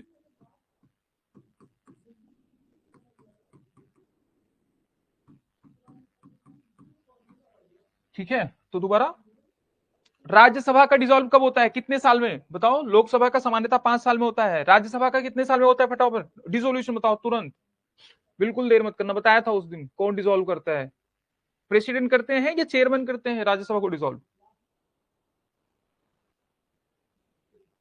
बताओ कौन करता है? राज पांडे कह रहे हैं दोनों कर सकते हैं। ठीक है, बाकी बच्चे बताओ फटाफट कौन करता है, तुरंत बताओ। ठीक है, ठीक है, ठीक है। ये देखो, ये बच्चा बोल रहा है 2 साल में होता है। अरे 2 साल में 1/3 मेंबर चुने जाते हैं और 1/3 मेंबर रिटायर्ड होते हैं। डिसोल्यूशन कभी नहीं होता है, ठीक है, भंग नहीं होता है। अभिषेक यादव बोल रहे हैं प्रेसिडेंट करते हैं, नो डिसोल्यूशन ऑफ राज्यसभा। ठीक है, 6 साल उसके सदस्यों का कार्यकाल होता है। ठीक है, अब सुनो, अब ये कहानी सारी आपने समझ गए कि लोकसभा किस तरीके से विघटित होती है। विघटन कब हो सकता है ये बताया था मैंने आपको। यहां लिखा भी हुआ है कि जब इसकी मतलब 5 वर्ष पे समाप्त हो जाए, और 5 वर्ष पे मान लो समाप्त नहीं भी हो, कब नहीं हो सकता है? इमरजेंसी के टाइम पे हर 6 महीने के लिए बढ़ाया जा सकता है। प्रेसिडेंट करते हैं कौन बोल रहा है ये? अनामिका पांडे। बेटा बाकी क्लास लो। सर भंग नहीं होती है, भंग नहीं होती है, कोई भी रिटर्न नहीं करता है। यहां पे देखो, ठीक है, तो लोकसभा को भंग कर सकता है कौन करेगा? राष्ट्रपति करेंगे। ठीक है, ये मंत्रिमंडल विश्वास खो दे, मतलब कि जब बहुमत ना हो तब भी हो सकता है, ये 50 बार मैंने आपको बताया। अब लीडर ऑफ अपोजिशन कौन होता है? सुनो पहले, लीडर ऑफ अपोजिशन कौन होता है? लीडर ऑफ अपोजिशन वो होता है, ठीक है, जीवी मावलंकर कौन थे बताओ? आपको पता होना चाहिए, ठीक है, पहले स्पीकर थे, इस बात से आप वाकिफ हो जाओ। तो जो जीवी मावलंकर थे, उन्होंने एक रूल दिया, मतलब उन्होंने खुद ही बोला, और उसको जी मावलंकर रूल बोला जाता है, ठीक है। तो मावलंकर रूल जो है, ठीक है, उसके अनुसार अपोजिशन का लीडर वो होगा, अगर मान लो कोई एक पार्टी 10% से ज्यादा वोट एक्वायर करती है, 10% वोट अगर प्राप्त करती है, तो उसको, उस पार्टी के एक सदस्य को, मतलब जिसको वो सहमति से चुने, अपॉइंट करने के लिए बोले, उसको क्या बनाया जाता है बताओ? लीडर ऑफ अपोजिशन बनाया जाता है। इसलिए यहां पे लिखा हूं मावलंकर रूल, ये कंफ्यूजन मत होना कि ऐसा संविधान में दिया गया है, ठीक है। तो क्या है, मावलंकर नियम के अनुसार विपक्ष में सबसे बड़ी पार्टी को कुल सीटों का कम से कम कितनी अगर 10% सीटें मिली हैं, लोकसभा में कितनी सीटें चाहिए बताओ? ठीक है, अगर 10% सीटें मिली हैं, प्राप्त हैं, तो उसे क्या बनाया जाता है? Leader of opposition. Leader of opposition दोनों जगह होता है, ठीक है, राज्यसभा में भी और लोकसभा में भी। नेता प्रतिपक्ष वेतन एवं भत्ते अधिनियम, ये बिल्कुल कैबिनेट, ठीक है, कैबिनेट मिनिस्टर, कैबिनेट मिनिस्टर के बराबर। कैबिनेट शब्द संवैधानिक है, ये बताया था, ठीक है।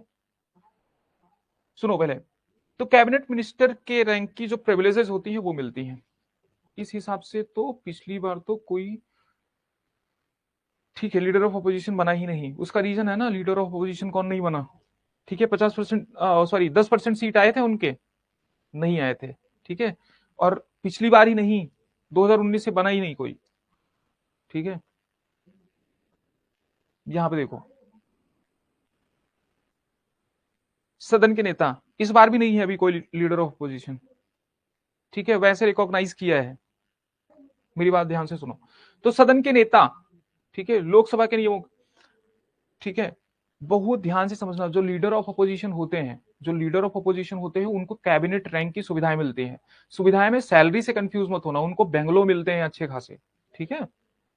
अगर दो पार्टी की 10% से ज्यादा हो तो सिंगल लार्जेस्ट पार्टी बोलते हैं, सिंगल लार्जेस्ट पार्टी की अगर 10% से ज्यादा सीट आई तो बनाते हैं, ठीक है। यहाँ पे कोइलिशन काम नहीं करता है, ठीक है। लोकसभा के नियमों के अंतर्गत सामान्यतः प्रधानमंत्री लोकसभा का सदस्य होता है। एक हो गया leader of opposition. Leader of opposition कहां होते हैं? लोकसभा में और राज्यसभा में, पहले बता देता हूं, फिर यहां पे देखो, नहीं तो वहां पे पढ़ूंगा समझ में नहीं आएगा, ठीक है। दूसरे होते हैं सदन के, लीडर ऑफ हाउस। अब सुनो, लीडर ऑफ हाउस का मतलब ये नहीं कि यहाँ पे राज्यसभा में चेयरमैन और लोकसभा में स्पीकर होंगे, वो लीडर ऑफ हाउस नहीं होते, प्रिसाइडिंग ऑफिसर होते हैं, ठीक है। मतलब मुख्य वक्ता, मुख्य प्रवक्ता, मुख्य निर्णयकर्ता होते हैं। लीडर ऑफ हाउस उसको बोलते हैं जिसकी सरकार हो, उनका कोई नेता, ठीक है। लीडर ऑफ हाउस सामान्यतः प्रधानमंत्री रहता है कहां पे? लोकसभा में। लेकिन अगर मान लो प्रधानमंत्री चुना ही जाए राज्यसभा से, मतलब राज्यसभा जो प्रधानमंत्री हैं, जिसको प्रधानमंत्री अपॉइंट किया गया है, वो लोकसभा के सदस्य है ही नहीं, जैसे डॉक्टर मनमोहन सिंह जी, तो है ही नहीं, तो फिर क्या होता है बताओ? फिर होता यह है कि वो लीडर ऑफ हाउस क्या लोकसभा में बन सकते हैं? अगर वो लोकसभा में चुने ही नहीं गए तो क्या लीडर ऑफ हाउस रह सकते हैं? नहीं रह सकते। वो लीडर ऑफ हाउस रहेंगे राज्यसभा में, क्योंकि नेता प्रतिपक्ष, जो नेता विपक्ष होता है, वो राज्यसभा में भी होता है और लोकसभा में भी होता है। हाँ, ठीक है, राहुल गांधी हैं लीडर ऑफ अपोजिशन, ठीक है। सुनो मेरी बात, अब ध्यान से सुनो, पहले यहां जो समझा रहा हूं, जो लीडर ऑफ अपोजिशन नहीं, जो सदन के नेता होते हैं, लीडर ऑफ हाउस जो होते हैं, ठीक है, यहां लिखा तो है। तो जो लीडर ऑफ हाउस हैं वो कहां होते हैं? वो, मान लो अगर प्रधानमंत्री हैं, मेरी बात ध्यान से सुनना, अगर प्रधानमंत्री लोकसभा से हैं तो वही लीडर ऑफ हाउस बनेंगे, कहां के? लोकसभा के। अगर मान लीजिए वही प्रधानमंत्री राज्यसभा से चुन के आए हैं, मतलब राज्यसभा से चुना गया है उनको और अपॉइंट हुए हैं, तो वो लीडर ऑफ हाउस रहेंगे राज्यसभा में। लेकिन जो दूसरा व्यक्ति रहेगा, मान लो, चलो प्रधानमंत्री को मैं राज्यसभा से लेता हूं, अभी अभी वाली कंडीशन नहीं लेता हूं, प्रधानमंत्री मोदी जी वाली, ठीक है, तो अभी वाली कंडीशन नहीं लेता हूं। मान लो वो राज्यसभा से चुने गए हैं, तो वो लीडर ऑफ हाउस कहाँ के रहेंगे? राज्यसभा के। फिर लोकसभा में लीडर ऑफ हाउस कौन रहेगा? जिसको वो नामित करेंगे, मतलब जिसका वो समर्थन करेंगे, तो इस बात का ध्यान रखना। तो लोकसभा के नियमों के अंतर्गत, ठीक है, सामान्यतः प्रधानमंत्री अगर लोकसभा के सदस्य होते हैं तो वो लीडर ऑफ हाउस रहेंगे। वह एक वरिष्ठ मंत्री को लोकसभा या राज्यसभा में, अब यहां स्लैश क्यों डाला है कि मतलब कोई भी वरिष्ठ मंत्री किसी भी मंत्री को वो किसी हाउस में लीडर ऑफ हाउस बोल मतलब बना सकते हैं, नियुक्त कर सकते हैं। ठीक है, इस बात का ध्यान रखना। सर राहुल गांधी इस बार लीडर ऑफ अपोजिशन है? हाँ है। ठीक है, क्योंकि इससे पहली बार उनकी सीटें आई नहीं थी, मतलब कांग्रेस पार्टी की सीट्स बहुत कम थी, तो इसलिए लीडर ऑफ अपोजिशन उन्होंने चुना नहीं था 2019 से। समझ में आया? तो अब देखो मेरी बात ध्यान से सुनो, एक चीज समझ लो कि प्रस्ताव मतलब हमेशा आप ये समझते रहेंगे, ठीक है, तो एक होता है मोशन, दूसरा होता है रिजोल्यूशन। ठीक है, यहां पे ये प्रस्ताव नहीं, क्या है ये, देखो दोनों की हिंदी तो प्रस्ताव नहीं है, इसको संकल्प बोलते हैं, इस बात का ध्यान रखना। ठीक है, क्या बोलते हैं? संकल्प बोलते हैं।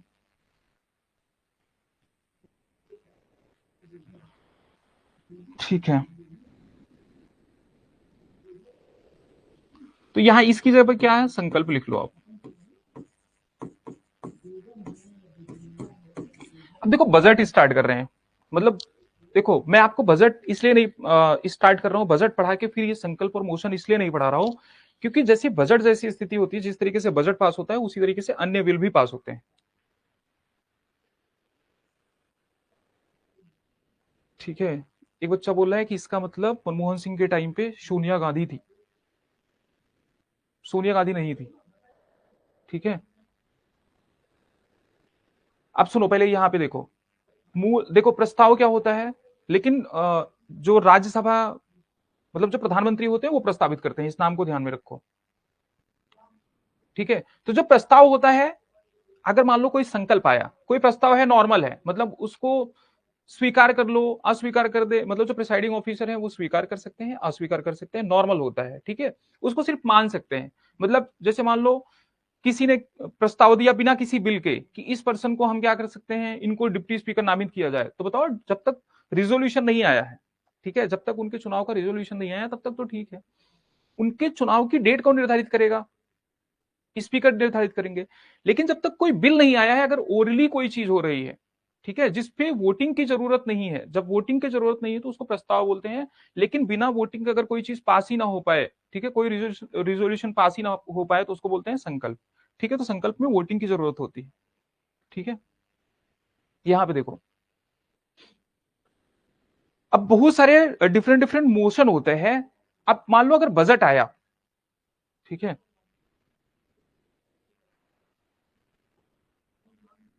मैं सोच रहा हूं पहले, नहीं ठीक है पहले यही बढ़ा देता हूं। देखो,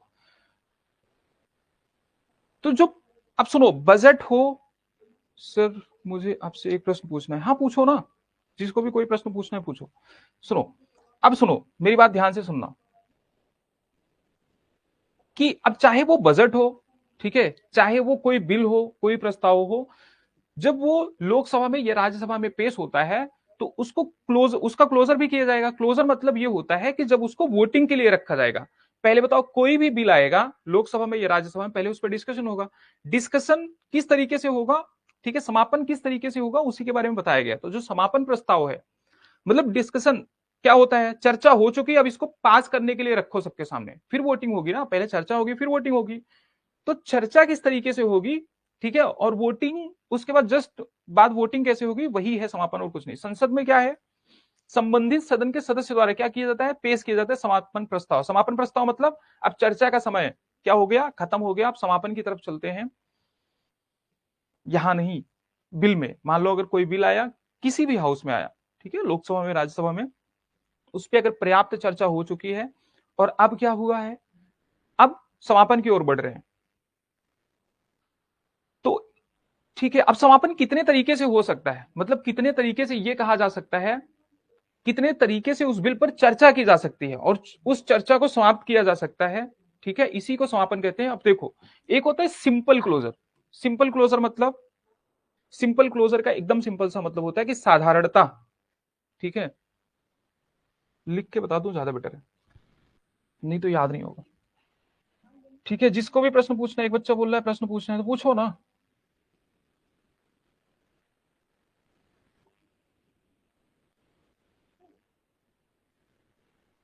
ठीक है,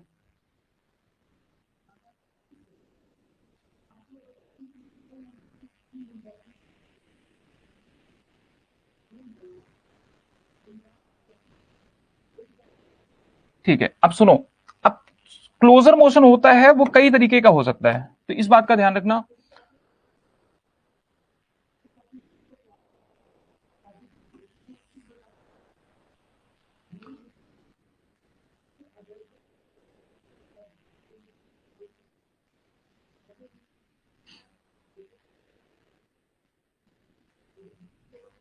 सुनो, सबसे पहले होता है सिंपल क्लोजर। क्या होता है सिंपल क्लोजर? सिंपल क्लोजर का मतलब है कि साधारण समापन, ठीक है, सिंपल क्लोजर। और ये क्लोजर किस चीज का होता है? मान लो कोई बिल आया, ठीक है, यहां पे क्लोजर मोशन बोलते हैं।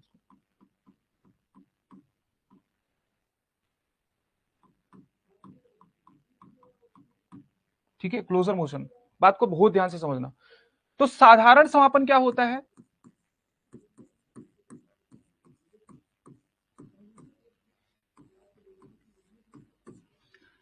ठीक है, तो साधारण समापन क्या होता है कि नॉर्मली, ठीक है, बिल को,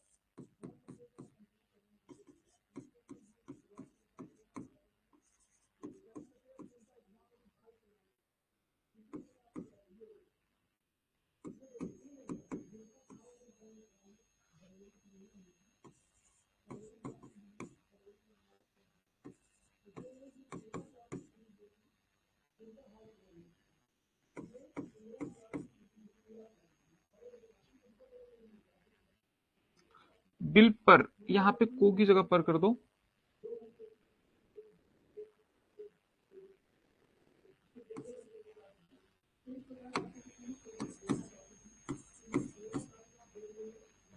पूर्ण चर्चा हो चुकी है।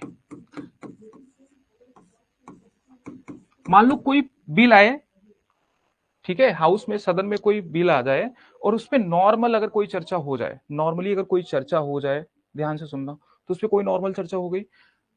अब चर्चा हो चुकी और फिर मोशन लाया जाए कि इस पे पर्याप्त चर्चा हो चुकी है, अब इसको क्या किया जाए, अब इसको समापन किया जाए, अब इसको क्लोज किया जाए, अब इस पे वोटिंग की जाए, अब इसको क्लोज कर दिया जाए। ठीक है, तो उसको बोलेंगे कौन सा? सिंपल क्लोजर बोलेंगे। एकदम सिंपल है। दूसरा आता है, ठीक है, क्लोजर बाय कंपार्टमेंट।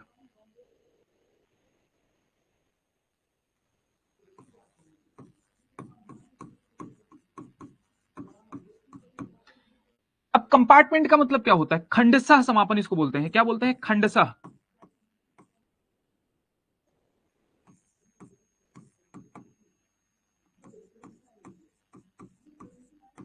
अब इसमें क्या होता है? मान लो कोई भी बिल आया, चाहे बजट ही क्यों ना हो, मैं बार बार बोल रहा हूं, ठीक है, कोई भी बिल आया, ये चाहे बजट ही क्यों ना हो, तो इसमें क्या बोलते हैं कि सेट बना लेते हैं। मान लो इसमें चैप्टर है, ठीक है, 1 से लेकर 10 तक है, तो अब ऐसे इसमें ऐसा कर सकते हैं कि चलो 1 और 3 एक साथ कर लेंगे, ठीक है, फिर 4 और 6 एक साथ कर लेंगे, फिर 7 और 10 एक साथ कर लेंगे। तो बताओ इसमें ग्रुपिंग हो गई,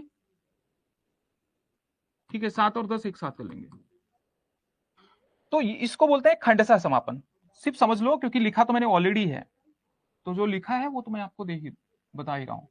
ठीक है, कोई बच्चा बोलेगा क्या इसमें 1 और 5 को एक साथ रख सकते हैं, बाकी को अलग रख सकते हैं? बिल्कुल रख सकते हैं। मतलब कैसे मैनेज करना है, ठीक है, वो डिपेंड करता है, जो क्लोज मोशन लाता है, जो क्लोजर बाय कंपार्टमेंट मोशन लाएगा, वो डिपेंड करता है। एक होता है क्या?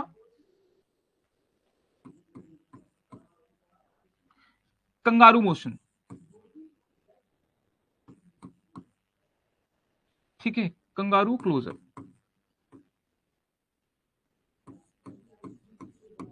ठीक है, कंगारू क्लोजर में क्या, कंगारू कैसे करता है?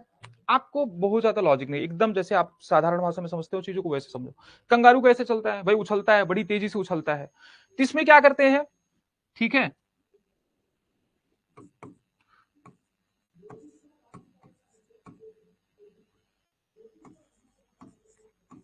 कुछ कम महत्वपूर्ण जो चीजें होती हैं, कुछ कम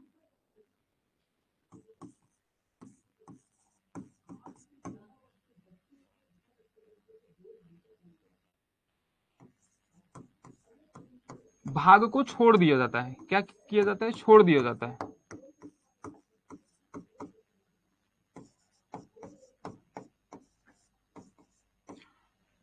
मतलब किसका, बताओ किस पे चर्चा होगी? यहाँ पे जो डिस्कशन होगा, जो क्लोजर होगा, डिस्कशन किस पे होगा? जो महत्वपूर्ण चीजें हैं सिर्फ उनका डिस्कशन होगा, जो कम महत्व की चीजें होंगी उसको हटा दिया जाएगा फटाफट, वो फिर क्या करेंगे?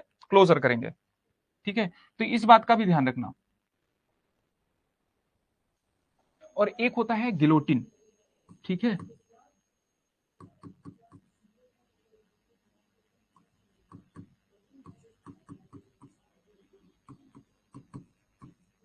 अब इसमें क्या होता है? गिलोटिन क्लोजर होता है, इसमें क्या होता है बताओ? इसको हिंदी में भी गिलोटिन ही बोलते हैं। अच्छा, आपने सुना होगा ना, मतलब बहुत सारे बच्चे इंग्लिश पढ़ते होंगे तो उन्होंने सुना होगा कि गिलोटिन का मतलब क्या होता है? जो खा जाए, जो जल्दी जल्दी खा जाए, मतलब जो तेजी से खाता है उसको गिलोटिन बोलते हैं। क्लोजर बाय कंपार्टमेंट नहीं समझ में बता रहा हूं, पहले ये समझो। तो क्या बता रहा हूं मैं? गिलोटिन का मतलब जो जल्दी जल्दी खाता है उसको क्या बोलते हैं? गिलोटिन बोलते हैं। कहीं कहीं पे पेटू या खाऊ भी लिखा होता है उसको। अब मेरी बात बहुत ध्यान से समझना।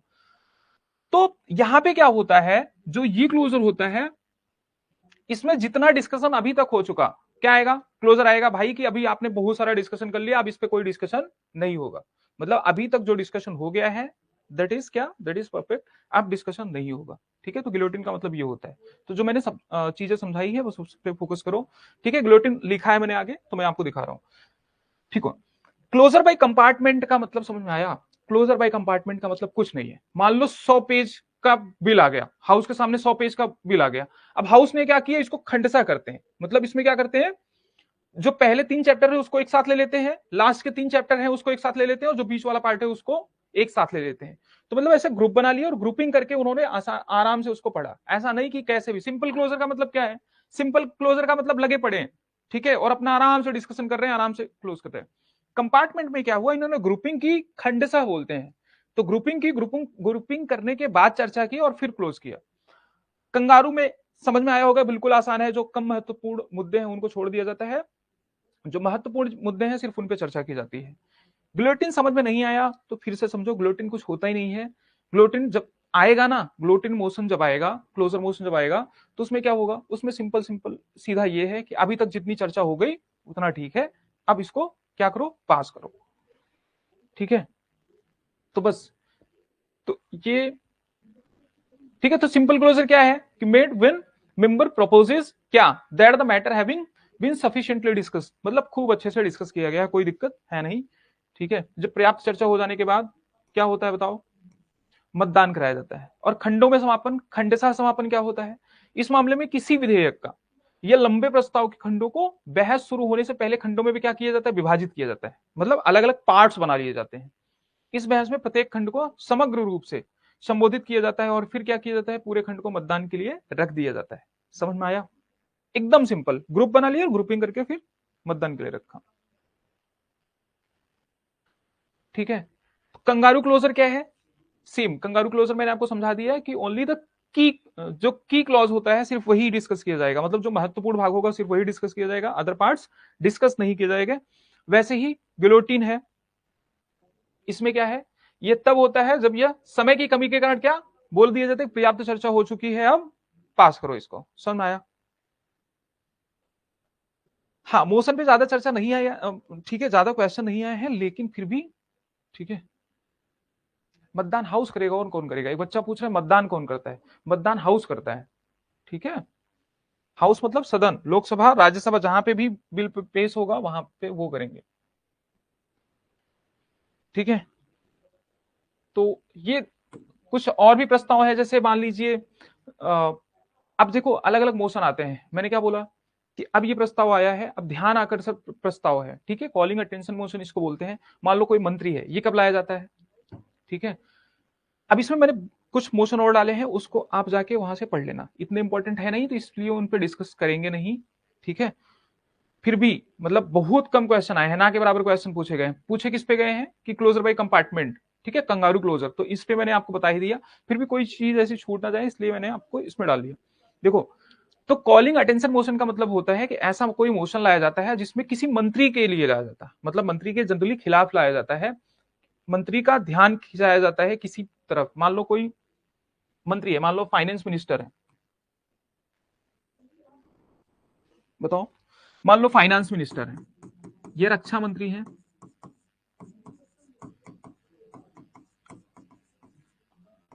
ठीक है, फाइनेंस मिनिस्टर है, तो इनका ध्यान खींचने के लिए कौन सा मोशन लाया जाता है?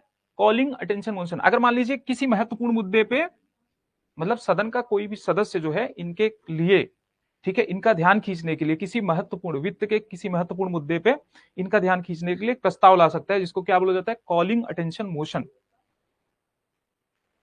ठीक है, क्या बोला जाता है? Calling attention motion. ठीक है, इंट्रोड्यूस बाई ए मेंबर, मतलब और मंत्री का ध्यान लाने के लिए इस मुद्दे पर एक आधिकारिक बयान का अनुरोध किया जाता है कि इस पे बताओ, कुछ तो बोलो इस पे। ठीक है, मतलब कोई क्राइसिस हो गया, कुछ हो गया, उन मोशंस का कंगारू क्लोजर हो गया, ओनली नहीं, हाँ ओनली इंपॉर्टेंट पढ़ाया गया। ठीक है, अच्छा, हाँ एक बच्चा बोल रहा है कि जो मैंने अभी किया है ये कंगारू क्लोजर हो गया इनका।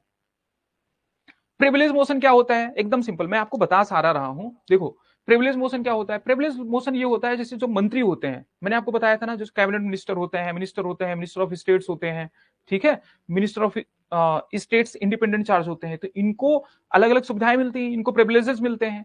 अब उस प्रिविलेजेस का अगर ये नाजायज फायदा उठाएं, कुछ गलत काम करें, तो इनके खिलाफ क्या आता है बताओ? ठीक है, इनके खिलाफ आता है प्रिविलेज मोशन। कौन लाएगा? क्या मंत्री ही लाएगा? मंत्री नहीं लाएगा अपने ही मंत्री के खिलाफ, जो वो कलेक्टिवली रिस्पॉन्सिबल होते हैं। तो कौन लाएगा? सदस्य लाएगा किसी मंत्री के खिलाफ। क्यों लाएगा? अपनी प्रिविलेजेस का, मतलब जो उनको प्रिविलेजेस मिली हैं, ठीक है, तो उसका दुरुपयोग करने के लिए, ठीक है, जो उनको विशेषाधिकार मिले हैं उसको उसका दुरुपयोग करने के लिए। ठीक है, तो इसको बोलते हैं प्रिविलेजेस। ठीक है, सारा पढ़ा रहा हूं, कंगारू क्लोजर नहीं कर रहा हूं, सिंपल क्लोजर कर रहा हूं, ध्यान से देखो। विशेषाधिकार प्रस्ताव किसी मंत्री द्वारा संसदीय विशेषाधिकारों के उल्लंघन से संबंधित करता है। सिंपल है, जो बताया मैंने बस वही है। ठीक है, मतलब अगर ऐसा यहाँ पे झूठे या भ्रामक तथ्य प्रस्तुत करे या उसका गलत फायदा फायदा उठाए विशेषाधिकारों का, तो फिर क्या आएगा बताओ? प्रिविलेज मोशन आएगा। तो इस बात का ध्यान रखना, ये इंपॉर्टेंट है, ये आपके एग्जाम में पूछा भी गया है और इंपॉर्टेंट भी है। ठीक है, क्यों ये इंपॉर्टेंट क्यों है? क्योंकि इसका नाम है एडजमेंट मोशन। इसका नाम है एडजमेंट मोशन। तो एडजमेंट मोशन का मतलब आप क्या समझते हो? इस जो लोकसभा है, लोकसभा के कार्यकाल को खत्म कर देना। बहुत सारे बच्चे ऐसा समझते हैं, लेकिन ये प्रस्ताव है।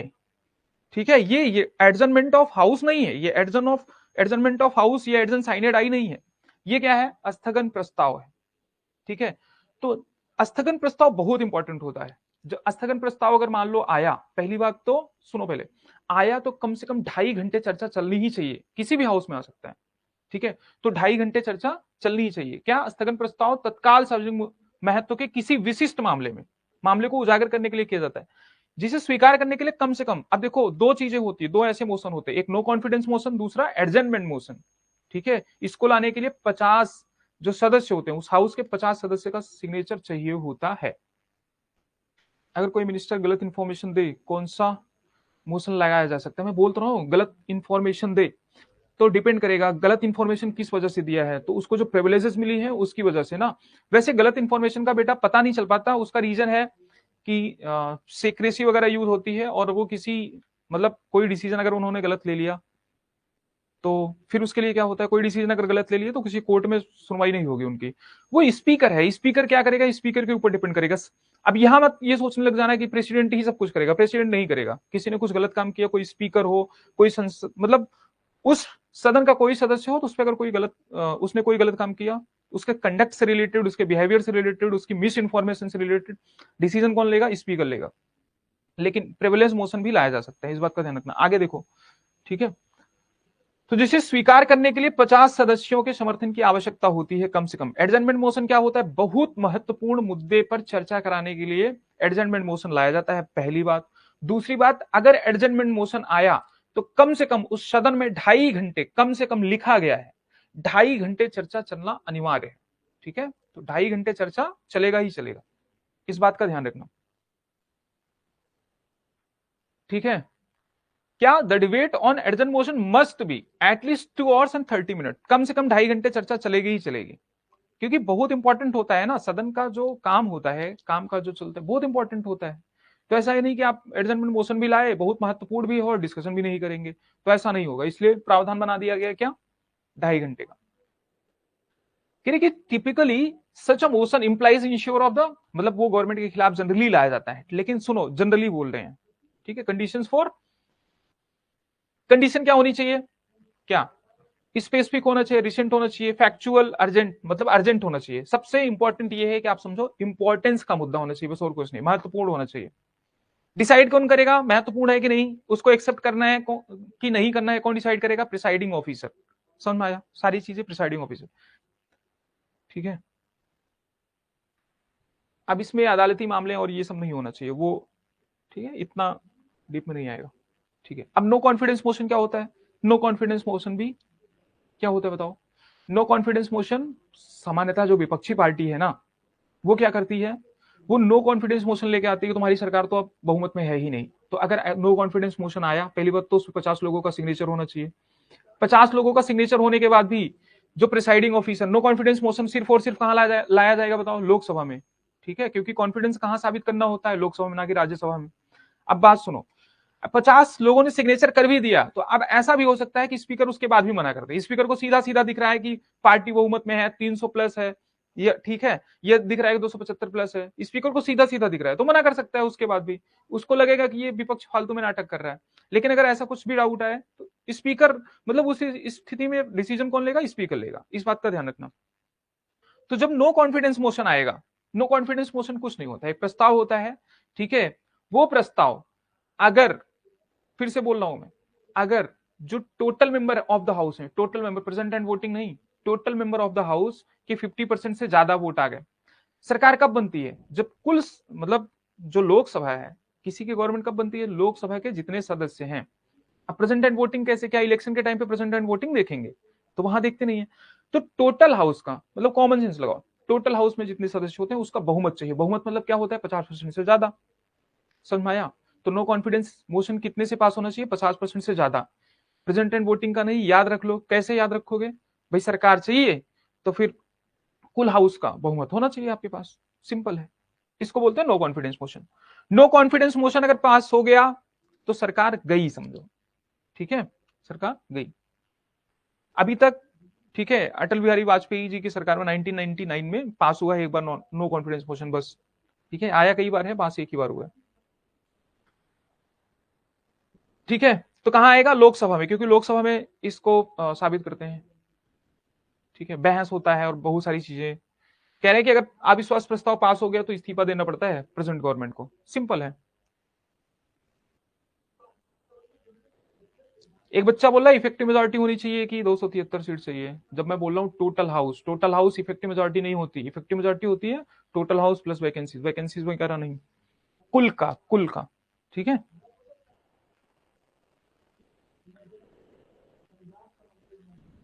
समझ में आया, देखो। अब कॉन्फिडेंस मोशन क्या है, मान लो सरकार लाई नो कॉन्फिडेंस मोशन, ठीक है, कॉन्फिडेंस मोशन लाया, कौन लाया, विपक्ष लाया नो कॉन्फिडेंस मोशन की सरकार की बहुमत ही नहीं है। और अपनी बहुमत दिखाने के लिए सरकार भी कॉन्फिडेंस मोशन ला सकती है। कॉन्फिडेंस मोशन अगर नहीं पास हो पाया, वहां नो कॉन्फिडेंस मोशन अगर पास हो गया तो सरकार गई, ठीक है। नो कॉन्फिडेंस मोशन कैसे पास होगा, उस पर कौन वोट देगा, नो कॉन्फिडेंस की, कॉन्फिडेंस नहीं है, क्या सरकार के लोग देंगे, मतलब जो रूलिंग पार्टी है क्या उसके लोग उस पर सिग्नेचर करेंगे कि हाँ मैं पक्ष में हूं, नो कॉन्फिडेंस है, भाई नहीं। तो अगर नो कॉन्फिडेंस मोशन पास हुआ, ठीक है, बहुमत से, तो सरकार गई। लेकिन अगर कॉन्फिडेंस मोशन पास नहीं हुआ, मतलब यहां सरकार साबित ही नहीं कर पाई कि उसके पास कॉन्फिडेंस है, मतलब उसके पास बहुमत है सदन का, तो सरकार गई। समझ में आया, तो इस बात का ध्यान रखना। कुछ नहीं, कॉन्फिडेंस कुछ है ही नहीं, कॉन्फिडेंस सिर्फ कॉन्फिडेंस दिखाता है, कॉन्फिडेंस दिखाता है मतलब सरकार है कि नहीं है, तो इस बात का ध्यान रखना। तो विश्वास प्रस्ताव, ठीक है। कह रहे कि इसके अलावा कुछ मामले में सरकार अपना समर्थन प्रदर्शित करने के लिए स्वेच्छा से विश्वास प्रस्ताव क्या कर सकती है, रख सकती है। हालांकि ऐसा प्रस्ताव खारिज भी हो सकता, खारिज हुआ तो सरकार गई, ठीक है। सेंसर मोशन क्या होता है, कुछ नहीं होता, निंदा, मतलब किसी मंत्री के खिलाफ, किसी एक मंत्री के खिलाफ क्या बोलते हैं, council of ministers collectively responsible होता है। लेकिन अगर यहाँ इंडिविजुअल मंत्री का अगर निंदा करनी हो कि ये आदमी ढंग से काम नहीं कर रहा है, इसने मतलब उल्टा सीधा काम कर दिया, अरे आप बोलते नहीं हो, बहुत सारे आरोप आप भी लगाते हो, तो उसके लिए क्या किया जाएगा बताओ, निंदा प्रस्ताव लाया जाता है, सेंश्योर मोशन लाया जाता है। ठीक है, कुछ नहीं होता, ये पास हो गया तो कुछ नहीं होगा, होगा क्या, सिर्फ डिस्कशन होता है। बच्चा कह रहा है मान लीजिए सर इस समय 500 लोग ही लोकसभा में हैं और गवर्नमेंट के पास 251 सीट है, तो गवर्नमेंट गिर जाएगी, कॉन्फिडेंस नहीं आएगा। एक बच्चा बोल रहा है मान लो कि 500 लोग ही लोकसभा में हैं, बाकी वैकेंसी है, ध्यान से समझा, बच्चा इफेक्टिव मेजोरिटी की बात कर रहा है। बच्चा कौन है हमारा, राज पांडे, और कह रहा है कि 500 लोग ही हाउस में हैं, मतलब बाकी वैकेंसी है और 251 सीट है, तो बताओ क्या होगा। अब देखो 251 सीट इसकी इफेक्टिव मेजोरिटी है, लेकिन सरकार का क्या हो जाएगी, गिर जाएगी। ठीक है, टोटल हाउस का चाहिए, मैंने बोला 543 का चाहिए, 500 से मतलब ही नहीं है, वैकेंसी हो ना हो कुछ भी हो। देखो सेंसर मोशन मैंने आपको बता दिया, इसमें कुछ स्पेसिफिक वगैरह ऐसा कुछ नहीं चाहिए। निंदा प्रस्ताव एकदम नॉर्मल होता है, क्या होता है, किसी इंडिविजुअल मिनिस्टर का मतलब बुराई करनी है, सीधा सीधा निंदा करना है। ठीक है, तो आता है मोशन ऑफ थैंक्स। कुछ नहीं होता है, मोशन ऑफ थैंक्स वो होता है कि जो प्रेसिडेंट है, बताओ प्रेसिडेंट, ठीक है, प्रेसिडेंट जब कोई न्यूली इलेक्टेड लोकसभा आती है, न्यूली इलेक्टेड लोकसभा आती है, तो उस टाइम पे वो एक बार एड्रेस करते हैं हाउस को। ठीक है, न्यूली इलेक्टेड अगर लोकसभा आई, न्यूली इलेक्टेड हाउस आया, तो वहां पे क्या करेंगे बताओ, वो संबोधित करेंगे, संबोधन करेंगे। और दोबारा कब संबोधित करेंगे, फिजिकल ईयर्स के स्टार्टिंग पे, मतलब जैसे वित्त वर्ष स्टार्ट होगा वैसे ही वो क्या करते हैं, स्पीच देते हैं सदन में। तो जैसे ही स्पीच देते हैं वो सदन में, ठीक है,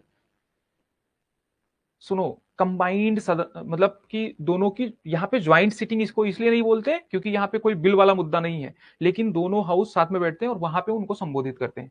जब संबोधित किया जाता है, राष्ट्रपति जब संबोधित करते हैं, तो सेम उनकी जो स्पीच होती है ना, वो सबसे होकर पास कराई जाती है। ठीक है, तो उस पर सभी सिग्नेचर करते हैं, तो उसी को मोशन ऑफ थैंक्स बोलते हैं। वो भी पास होना लोकसभा से कंपलसरी है, इस बात का ध्यान रखना।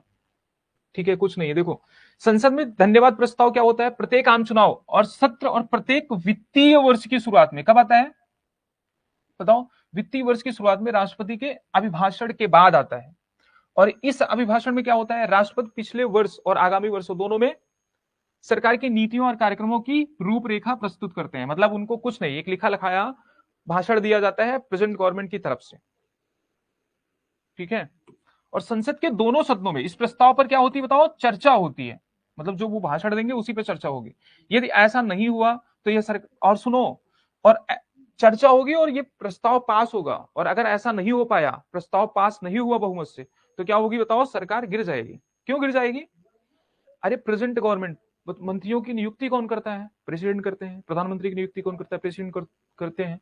सरकार किसकी होती है, कार्यकारी शक्तियों का प्रमुख कौन होता है, प्रेसिडेंट होता है। इसका मतलब जो सरकार होती है प्रधानमंत्री की नहीं होती, प्रधानमंत्री और बाकी के मिनिस्टर सबके सब किसके होते हैं, राष्ट्रपति के होते हैं। अब ऐसा मत सोचना राष्ट्रपति निष्पक्ष होता है, वो एक अलग बात है। ठीक है, एलिट पोस्ट है, बाकी सारी चीजें हैं, लेकिन सरकार किसकी, प्रेसिडेंट की।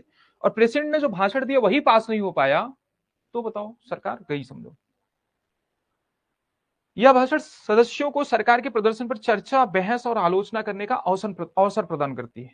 ठीक है, अब आप दिमाग लगाओगे कि राज्यसभा में पास नहीं हो पाया, तो मैंने बोला दोनों हाउस साथ में बैठे हैं और सीट की संख्या कहां पे ज्यादा है, लोकसभा में, तो पास हो गई होगा। ठीक है, यहां पे देखो, ठीक है, ये एग्जाम में पूछा नहीं जाएगा तो इस पे मैं डिस्कशन क्यों करूं, इस पे सिर्फ इसलिए बता दिया, इस पॉइंट को याद रखो, और जिस बच्चे को पढ़ने की बहुत जरूरत है वो पढ़ सकता है। तो इस पॉइंट को याद रखो, कोई ऐसा मोशन आया जिसपे डेट ही निर्धारित नहीं है, कोई ऐसा मोशन आया जिसको स्पीकर ने अभी कोई डेट नहीं दिया है, लेकिन बोलेंगे हाँ ठीक है इसको सुन लेंगे, तो जिसपे डेट नहीं दिया है उसको बोलते हैं, क्या बोलते हैं बताओ, नो डे एट मोशन। ये आपने सुना ही नहीं होगा, इसको मैंने ऐसे नॉर्मल डाल दिया, मैंने बोला कि एटलीस्ट डिस्कस कर लूंगा तो याद रहेगा अगर एग्जाम में आ गया तो। ठीक है, ऐसे एक होता है डायलेटरी मोशन। डायलेटरी मोशन क्या होता है, मतलब इसको अभी तक नामित नहीं किया गया, मतलब अभी तक नामित नहीं किया गया प्रस्ताव। ठीक है, देखो अध्यक्ष द्वारा स्वीकार तो कर लिया जाता है, लेकिन इस पर कोई डेट नहीं, मतलब चर्चा के लिए कोई डेट निर्धारित नहीं है, इस बात का ध्यान रखना। ठीक है, तो बस यही है, अध्यक्ष सदन की कार्यवाही की समीक्षा करने तथा सदन के नेता के साथ परामर्श करने अथवा कार्य मंत्रणा समिति की सिफारिश के बाद बहस के लिए एक दिन या एक दिन के बाद मतलब भाग निर्धारित होती है। ये सिंपली आपको इस पे फोकस करना है क्या, कि कोई भी मंत्रणा करने के लिए, मतलब मान लो कोई बिल आया, ठीक है, सुनो पहले, कोई बिल आया, उसको स्पीकर ने स्वीकार कर लिया है, लेकिन उस पर चर्चा करने के लिए भी डेट ही नहीं दिया है, उसको बोलते हैं नो डे, ठीक है, मतलब अभी तक नामित नहीं किया गया motion, no day yet motion, ठीक है। एक होता है डायलेक्ट्री मोशन, डायलेक्ट्री मोशन मतलब देखो यहां पे देखो, सोचो, डायलेक्ट्री मोशन आता है, मान लो कोई चीज है, कोई टॉपिक है, वो इसलिए आएगा कि इस पे चर्चा ही मत करो, और अगर उस पर चर्चा हो रही तो चर्चा ही खत्म कर दो, ऐसा भी मोशन आता है। मान लो कोई मुद्दा चल रहा है संसद में, किसी चीज पे डिस्कशन चल रहा है, ठीक है, तो कोई मेंबर ये प्रस्ताव ला सकता है कि इस मुद्दे पर चर्चा मत करो, ठीक है। ऐसा भी हो सकता है कि महत्वपूर्ण मुद्दा हो जो लोगों को सेंटिमेंट्स को हर्ट करता हो, बाकी इन चीजों से रिलेटेड हो, तो वो होता है डायलेक्ट्री मोशन, ठीक है। बस मोशन की कहानी हो गई खत्म, ठीक है। तो डायलेक्ट्री विलंबनकारी। बजट कुछ नहीं होता है, बजट में अब देखो यहाँ पे कट मोशन, मैंने इसको, अब ये जो कट मोशन वगैरह है ना, ये सिर्फ और सिर्फ बजट में यूज होता है, इसलिए मैंने इसको यहाँ स्टार्टिंग में रख दिया है, अदरवाइज नहीं। अब बताओ मुझे बजट क्या होता है, ठीक है, किसी को कुछ डाउट है, पहले बताओ बजट क्या होता है, ठीक है, बजट बताओ। एकदम सिंपल होता है बजट, कुछ नहीं। किसी का अगर कुछ डाउट है तो वो भी पूछ सकते हैं, बजट बताओ, बजट क्या होता है।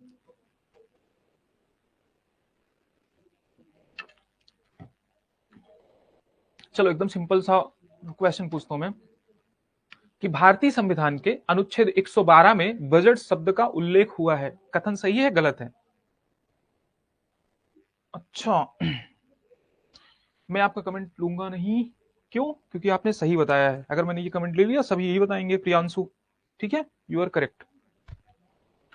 बताओ, जो मैंने बताया, जो मैंने अभी आपसे पूछा कि जो बजट शब्द का उल्लेख है, ये कटौती वगैरह कब, पहले बजट तो करो फिर कटौती करेंगे बजट में। बच्चे बोल रहे राइट राइट राइट राइट, सब सब सब सारे बच्चे, एक बच्चा बोल रहा है जो पीएम है हमारा बच्चा, वो बोल रहा है कि नहीं है, और सारे बच्चे बोल रहे हैं सही है। राहुल, आर्टिकल 112 में, ठीक है, ठीक है, तो बच्चे बोल रहे हैं जो भारतीय संविधान का अनुच्छेद 112 है उसमें बजट शब्द का उल्लेख मिलता है, समझ में आया। हाँ, कुछ बच्चे कह रहे हैं रॉन्ग है, माई हार्ट म्यूजिक रॉन्ग है, पीएम भी बोल रहे हैं अरे गलत है, ये क्या हो रहा है, अच्छा रॉन्ग है। हाँ सुनो, अब बात ध्यान से सुनो, बजट शब्द का उल्लेख भारतीय संविधान में हुआ ही नहीं है, क्या शब्द है, एनुअल फाइनेंशियल स्टेटमेंट, वार्षिक वित्तीय विवरण, समझ में आया। तो ऐसे ट्रैप में मत फंसना, नहीं तो आपको याद रहेगा अरे इसका तो मैं अनुच्छेद रट के आया हूं, और ये क्या नाम में ही गलती करके चला आया, तो ऐसा नहीं होना चाहिए, समझ में आया, बात समझ में आ गई होगी, ठीक है।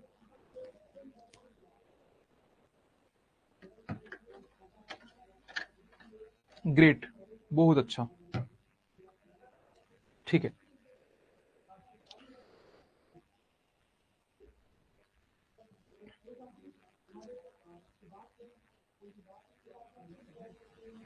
बजट में देखो दो तीन चीजें बहुत सिंपल है, बजट कुछ है ही नहीं, बजट में दो तीन चीजें बहुत सिंपल हैं, पहले मैं आपको बता देता हूं बजट में क्या क्या पेश होता है, एकदम सिंपल, थोड़ा सा टाइम लगेगा, तो वो बता देता हूं क्या क्या पेश होता है, बाकी आगे की क्लास में चर्चा करेंगे। कुछ तीन फंड होते हैं, कंसोलिडेटेड फंड ऑफ इंडिया, बिल्कुल फंड बना के दिखाऊंगा, फंड के अंदर घुसा दूंगा मैं आपको, जब सारा सिलेबस खत्म हो जाए तब एक सेशन लीजिएगा जिसमें क्वेश्चंस कैसे अप्रोच किए जाते हैं।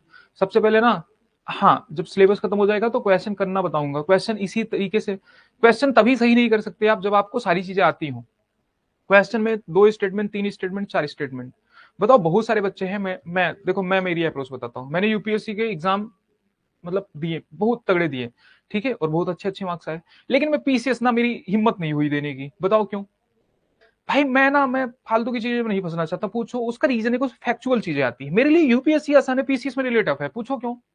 उसका रीजन है कि मुझे जब दो स्टेटमेंट तीन स्टेटमेंट आते हैं ना तो मैं वहां एलिमिनेट कर सकता हूं, अब यूपीएससी में एलिमिनेशन भी नहीं चलता, जहां वो पूछता है कि कितने स्टेटमेंट सही है कितने स्टेटमेंट गलत है, मैं आपको एक अप्रोच बता रहा हूं, तो जरूरी नहीं कि आपको सारी चीजें आती ही हो, आपको सिर्फ कुछ चीजें आती है ना, 2 पॉइंट्स आते हैं ना, 3 पॉइंट्स आते हैं, तब भी आप सही करोगे। ठीक है, आज जो मैंने क्वेश्चन दिए हैं उसको ऐसे ही करो। आप स्टेटमेंट देखो, आपको तीनों स्टेटमेंट नहीं आते ना, कोई दिक्कत नहीं, आप देखो कौन सा स्टेटमेंट गलत हो सकता है।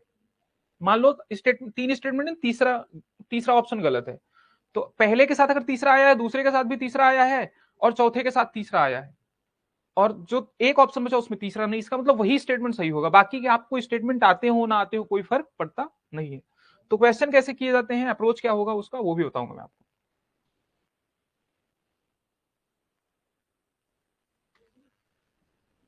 ठीक है, यहां पे देखते हैं, सुनो।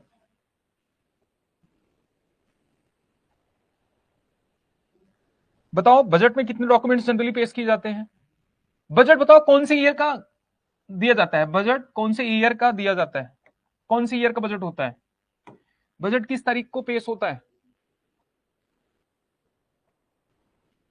हाँ, बजट किस तारीख को पेश किया जाता है बताओ।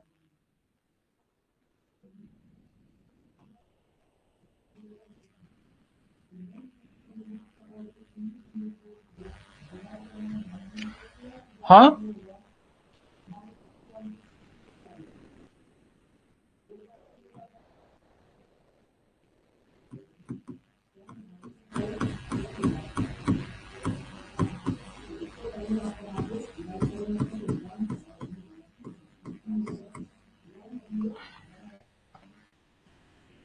ठीक है, फर्स्ट और सेकंड फेब। हाँ, आप सीधा सीधा ये बोल सकते हो कि first first working day of, बताओ, first working day day of February, मतलब सामान्यतः ये पहले का भी पेश होता था, पहले लास्ट वर्किंग डे पे होता था।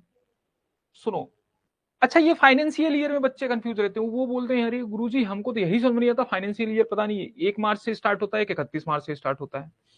अरे कोई साइकिल होती है मान लो, तो साइकिल कैसे चलती है। अरे भाई 1 अप्रैल से चालू होगा तभी तो 31 पे खत्म होगा, फिर 1 अप्रैल आएगा फिर से चालू होगा।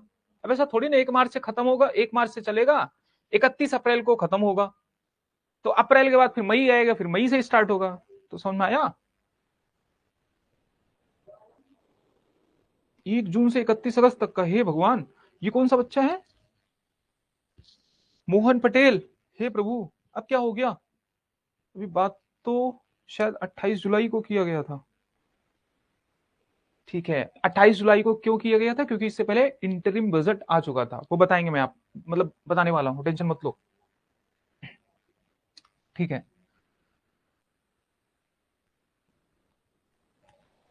तो ये जो बजट आया था इस बार, ठीक है, जो जुलाई वाला बजट आया था, ठीक है, तो वो कौन से फाइनेंशियल ईयर का था। हाँ,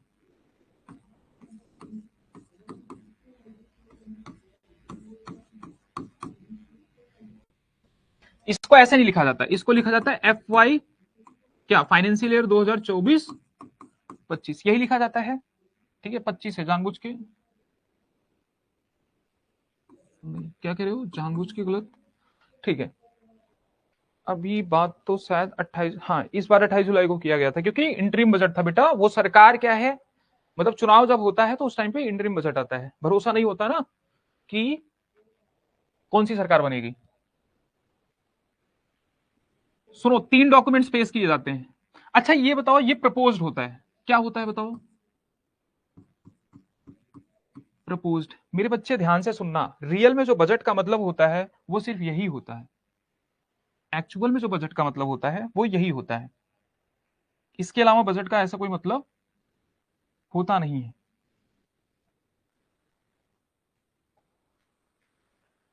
ठीक है, तो रियल बजट कौन सा होता है, प्रपोज्ड, लेकिन इसके साथ में और भी डॉक्यूमेंट्स आते हैं, और भी डॉक्यूमेंट्स आते हैं। अब इसमें ये प्रपोज्ड बजट होता है। बजट में क्या होता है, बजट में कुछ नहीं होता, बजट में ये सरकार अपना बताती है कि भाई हमारे कितने, मतलब जो फाइनेंशियल ईयर 2024-25 है, ठीक है, जो फाइनेंशियल ईयर 2024-25 है,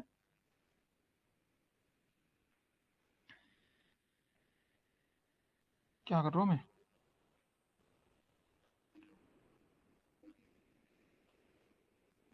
ठीक है,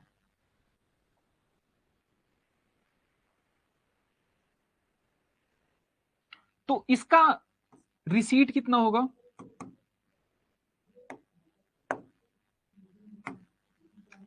इसकी रिसीविंग क्या होगी?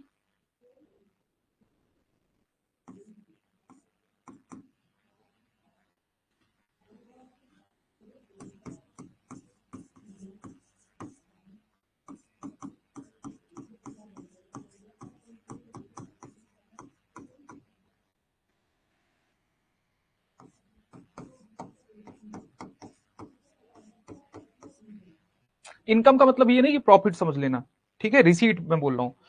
तो जो आने वाला साल है, मतलब जो ये होने वाला वित्तीय वर्ष है, इसका अनुमानित खर्चा हम कितना करेंगे, मतलब मेरी गवर्नमेंट कितना खर्चा करने वाली है देश के लिए इस साल, और कितना कमाई होगी, मतलब कितनी कमाई होगी, कितने पैसे आने वाले हैं, रिसीट कितना रहेगा, ठीक है, रिसीट कितना रहेगा।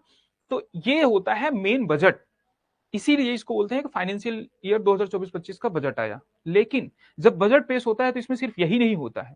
अच्छा ये बताओ, जब बजट पेश होता है, बजट आपने बताया कब पेश होता है, बताओ बताओ। आपने बताया कि फर्स्ट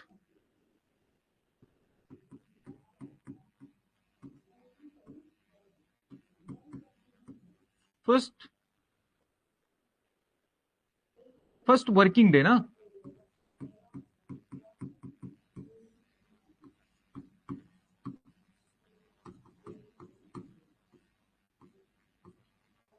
बहुत ध्यान से सुनो।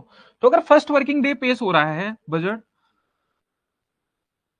तो जो साल चल रहा है, जो वर्ष चल रहा है, ऐसा इन्होंने 2023-24 में भी किया होगा। जो 2023-24 में किया होगा, इन्होंने पैसे नहीं, मतलब इनके पैसे कुछ आए भी होंगे और इन्होंने खर्च भी किए होंगे। इन्होंने कंसोलिडेटेड फंड से पैसे निकाले भी होंगे और उसमें कुछ पैसे जमा भी किए होंगे। तो ये बताओ, जब एक बार पास हो गया तो ऐसा थोड़ी ना है कि लेके भाग गए, रिस्पॉन्सिबिलिटी बनती है ना इनकी। मतलब पैसे निकल गए तो इसका मतलब ये नहीं पैसे कुछ भी करेंगे। तो जब इन्होंने पैसे निकाले 2023-24 में, 2023-24 में जब इन्होंने पैसे निकाले, तो वो कैसे खर्च हुए, वो खर्च हुए या नहीं हुए, ये बताएंगे, ठीक है। तो यहां पे क्या आएगा, बताओ। ये विवरण भी पेश किया जाता है क्या 1 अप्रैल? भाई इसमें हिंदी लिखने की जरूरत नहीं है, कोई बच्चा वैसे बोल नहीं रहा, फिर भी मैं बोल रहा हूं क्योंकि इसमें डेट ही लिख रहा हूं। तो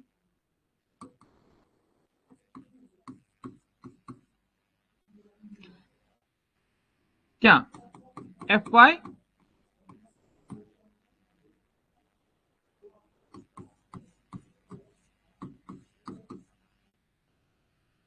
भागने के चक्कर में मत पड़ना। ये ज्यादा से ज्यादा 5 मिनट, और बच्चे मतलब परेशान हो जाते होंगे कि सर कितना पढ़ा रहे हो, सिर्फ 5 मिनट। देखो मेरी बात ध्यान से सुनो। अब इसमें भी दो चीजें होती होंगी, जैसे यहां पे रिसीट और एक्सपेंडिचर है, ये कौन सा है, प्रपोज्ड, और ये क्या है बताओ।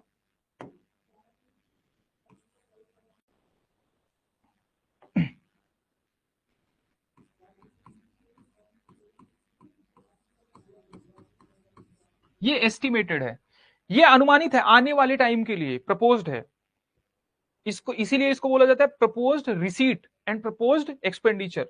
वैसे ही अच्छा ये बताओ, इस फाइनेंशियल ईयर, क्या ये फाइनेंशियल ईयर पूरा हो गया है, फटाफट बताओ। क्या अब एक्चुअल में ये बता देंगे, ये एक्चुअल है क्या, ये एक्चुअल है ना, बताओ ध्यान से, बताओ ये एक्चुअल है ना।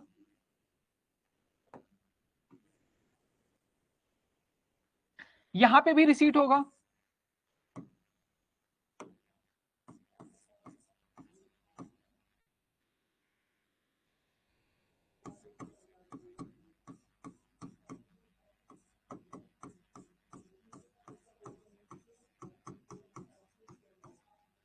हाँ बताओ, यहां पे भी रिसीट होगा, मतलब ये इनकम होगी और रिसीट एक्सपेंडिचर होगा। तो बताओ ये एक्चुअल है, ये फाइनेंशियल ईयर तो खत्म हो गया ना, बताओ फटाफट, ये फाइनेंशियल ईयर खत्म हो गया ना, जल्दी बताओ, ये फाइनेंशियल ईयर खत्म हो गया तो इसका एक्चुअल पेश करेंगे ना, करेंगे कि नहीं, बताओ फटाफट। हम्म,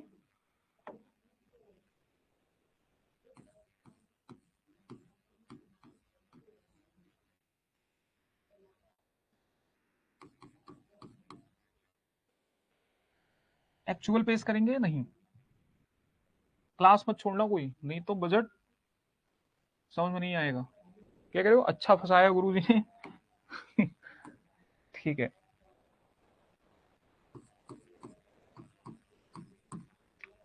हाँ सारे बच्चे एस सर बोल रहे थे। सर जब विधायक चचा जब कुछ काम के पैसे अपने जेब में डालते हैं तो इसकी इंक्वायरी क्यों नहीं होती? एक बार चचा मिल जाएंगे तो पूछ लेंगे। सारे लोग बोल रहे हैं यस सर, बोल रहे हैं कि हाँ ये फाइनेंशियल ईयर खत्म हो गया। अरे कहां से खत्म हो गया?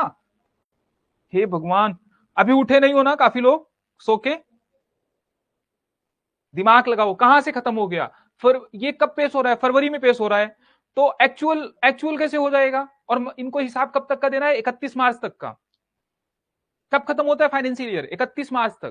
तो इनको हिसाब कब तक का देना है? कब तक का लेखा जोखा देंगे ये अपना? 31 मार्च तक। तो भाई ये भी एस्टिमेटेड ही है, ये भी एक्चुअल नहीं है, ये भी एक्चुअल नहीं है। और ऐसे ही होता चला आ रहा है, क्योंकि फाइनेंशियल ईयर 2022-23 में जब इन्होंने पेश किया होगा, ठीक है, फाइनेंशियल ईयर 2022-23 में जब इन्होंने पेश किया होगा, तो बताओ किसका किसका दिया होगा? ऐसे ही 3 सालों का नहीं दिया होगा। ठीक है, कल एक बार वापस से समझा देंगे इस बात को, लेकिन अभी समझो, कल वापस से यही पॉइंट समझाऊंगा मैं। ठीक है, इसका मतलब ये नहीं कि अभी समझोगे ही नहीं, समझो। अब यहां पे एक्चुअल आता है, ये फाइनेंशियल ईयर पूरा हुआ है, समझ में आया? क्योंकि जब 2023-24 में ये पेश कर रहे थे बजट, 2023-24 में जब पेश कर रहे थे, फिर भी फरवरी में कर रहे थे। ठीक है, अब ये मत कहना कि नहीं लास्ट फरवरी में कर रहे थे, लास्ट फरवरी में कर रहे थे, फिर भी तो मार्च बचा था ना, फिर भी एक्चुअल नहीं था। तो इसके पहले पिछले वाले ईयर का एक्चुअल नहीं था, तो 2021 का उन्होंने एक्चुअल पेश किया था। अब ये ईयर पूरा हो गया, यहां पे अनुमानित था लेकिन यहां पे पूरा हो गया है, तो इसका एक्चुअल यहां पे प्रेजेंट करते हैं। एक्चुअल में क्या?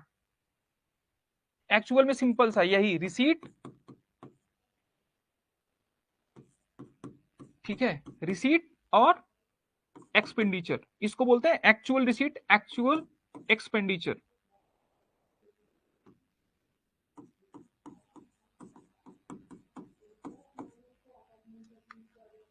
समझ में आया?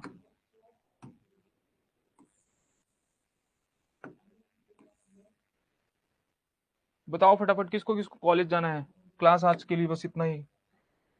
ठीक है, समझ में आया? नहीं समझ में आया? ये पॉइंट मैं कल से वापस से समझाऊंगा, लेकिन फिर भी समझो, एकदम सिंपल कुछ नहीं है।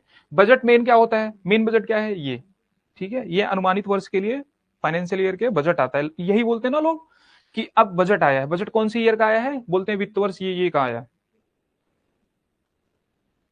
ये बच्चा बोल रहा है अब की बार वाला एक्चुअल था। हाँ, अब की बार वाला एक्चुअल है, मतलब 2024-25, देखो 2024-25 में जब बजट आया तो एक्चुअल सिर्फ एक ही पेश हुआ, तीन, ठीक है, तीन एस्टीमेट वहां पे प्रेजेंट हुए, तीन डॉक्यूमेंट्स अलग अलग प्रेजेंट हुए। एक एक्चुअल प्रेजेंट हुआ, एक्चुअल कब का? 2022-23 का।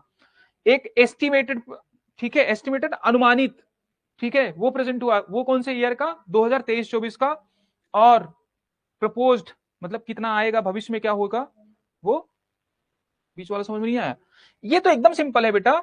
मैं कह रहा हूं, देखो सुनो मेरी बात ध्यान से, मैं कह रहा हूं 3 डॉक्यूमेंट्स पेश करते हैं। पहली बात कि आने वाले, मतलब जो आने वाला फाइनेंशियल ईयर है वहां पे कितने खर्चे होंगे सरकार से और कितना पैसा आने वाला है।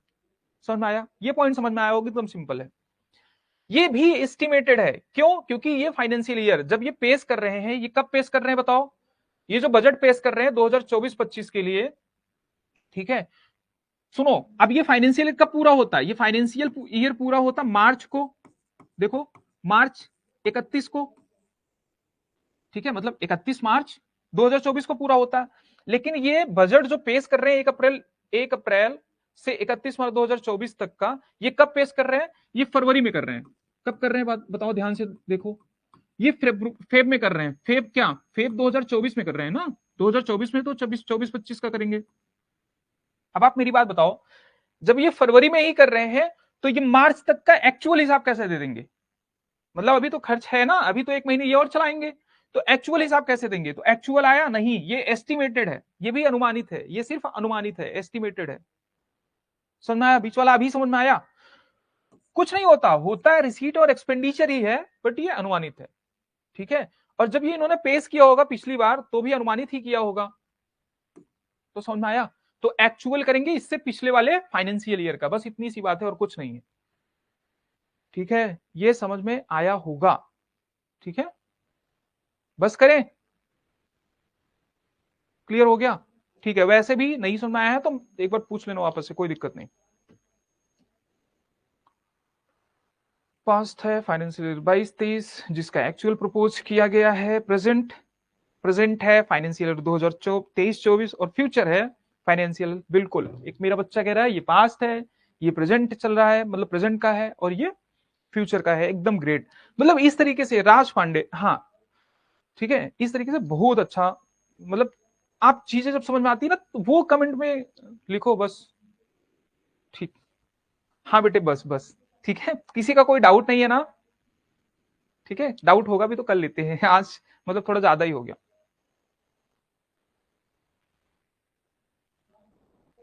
एक बच्चा बोल रहा है एक्चुअल कितना कितना हुआ था, एस्टिमेटेड कितना हुआ होगा, और अप्रोच्ड कितना, सॉरी प्रपोज्ड कितना होगा। बिल्कुल सही, ग्रेट। ठीक है, बस करें, आज की कहानी यहीं समाप्त करते हैं। ठीक है, पेन रख दी, खुश सो जाओ अब नहीं पढ़ाऊंगा। ठीक है, बस हो गया आज के लिए, बस इतना काफी है। किसी का कोई डाउट है? एक बच्चा बोल रहा है सर हर बार फरवरी में ही दिया जाता है। नहीं, इससे पहले लास्ट फरवरी को पेश होता था। ठीक है, बाय बच्चे, लास्ट फरवरी में पेश होता था, लेकिन गवर्नमेंट जैसे मान लो कोई चुनाव वगैरह आ गया तो इंटरिम बजट आता है, एक बार इंटरिम बजट पेश होता फरवरी में ही है। तो इंटरिम बजट हो गया, फिर सरकार नई बनी, तो जब सरकार नई सरकार आएगी तो वो अलग से, मतलब जो इंटरिम बजट आया है ना तो सरकार उसको कंटिन्यू भी कर सकती है और अलग से भी पेश कर सकती है। ठीक है, और किसी का कोई डाउट है? ठीक है, बाय बाय बच्चे, खुश रहो सभी लोग। किसी का कुछ डाउट है तो पूछो। I am here for 1 more minute for you. हाँ, फटाफट पूछो जल्दी।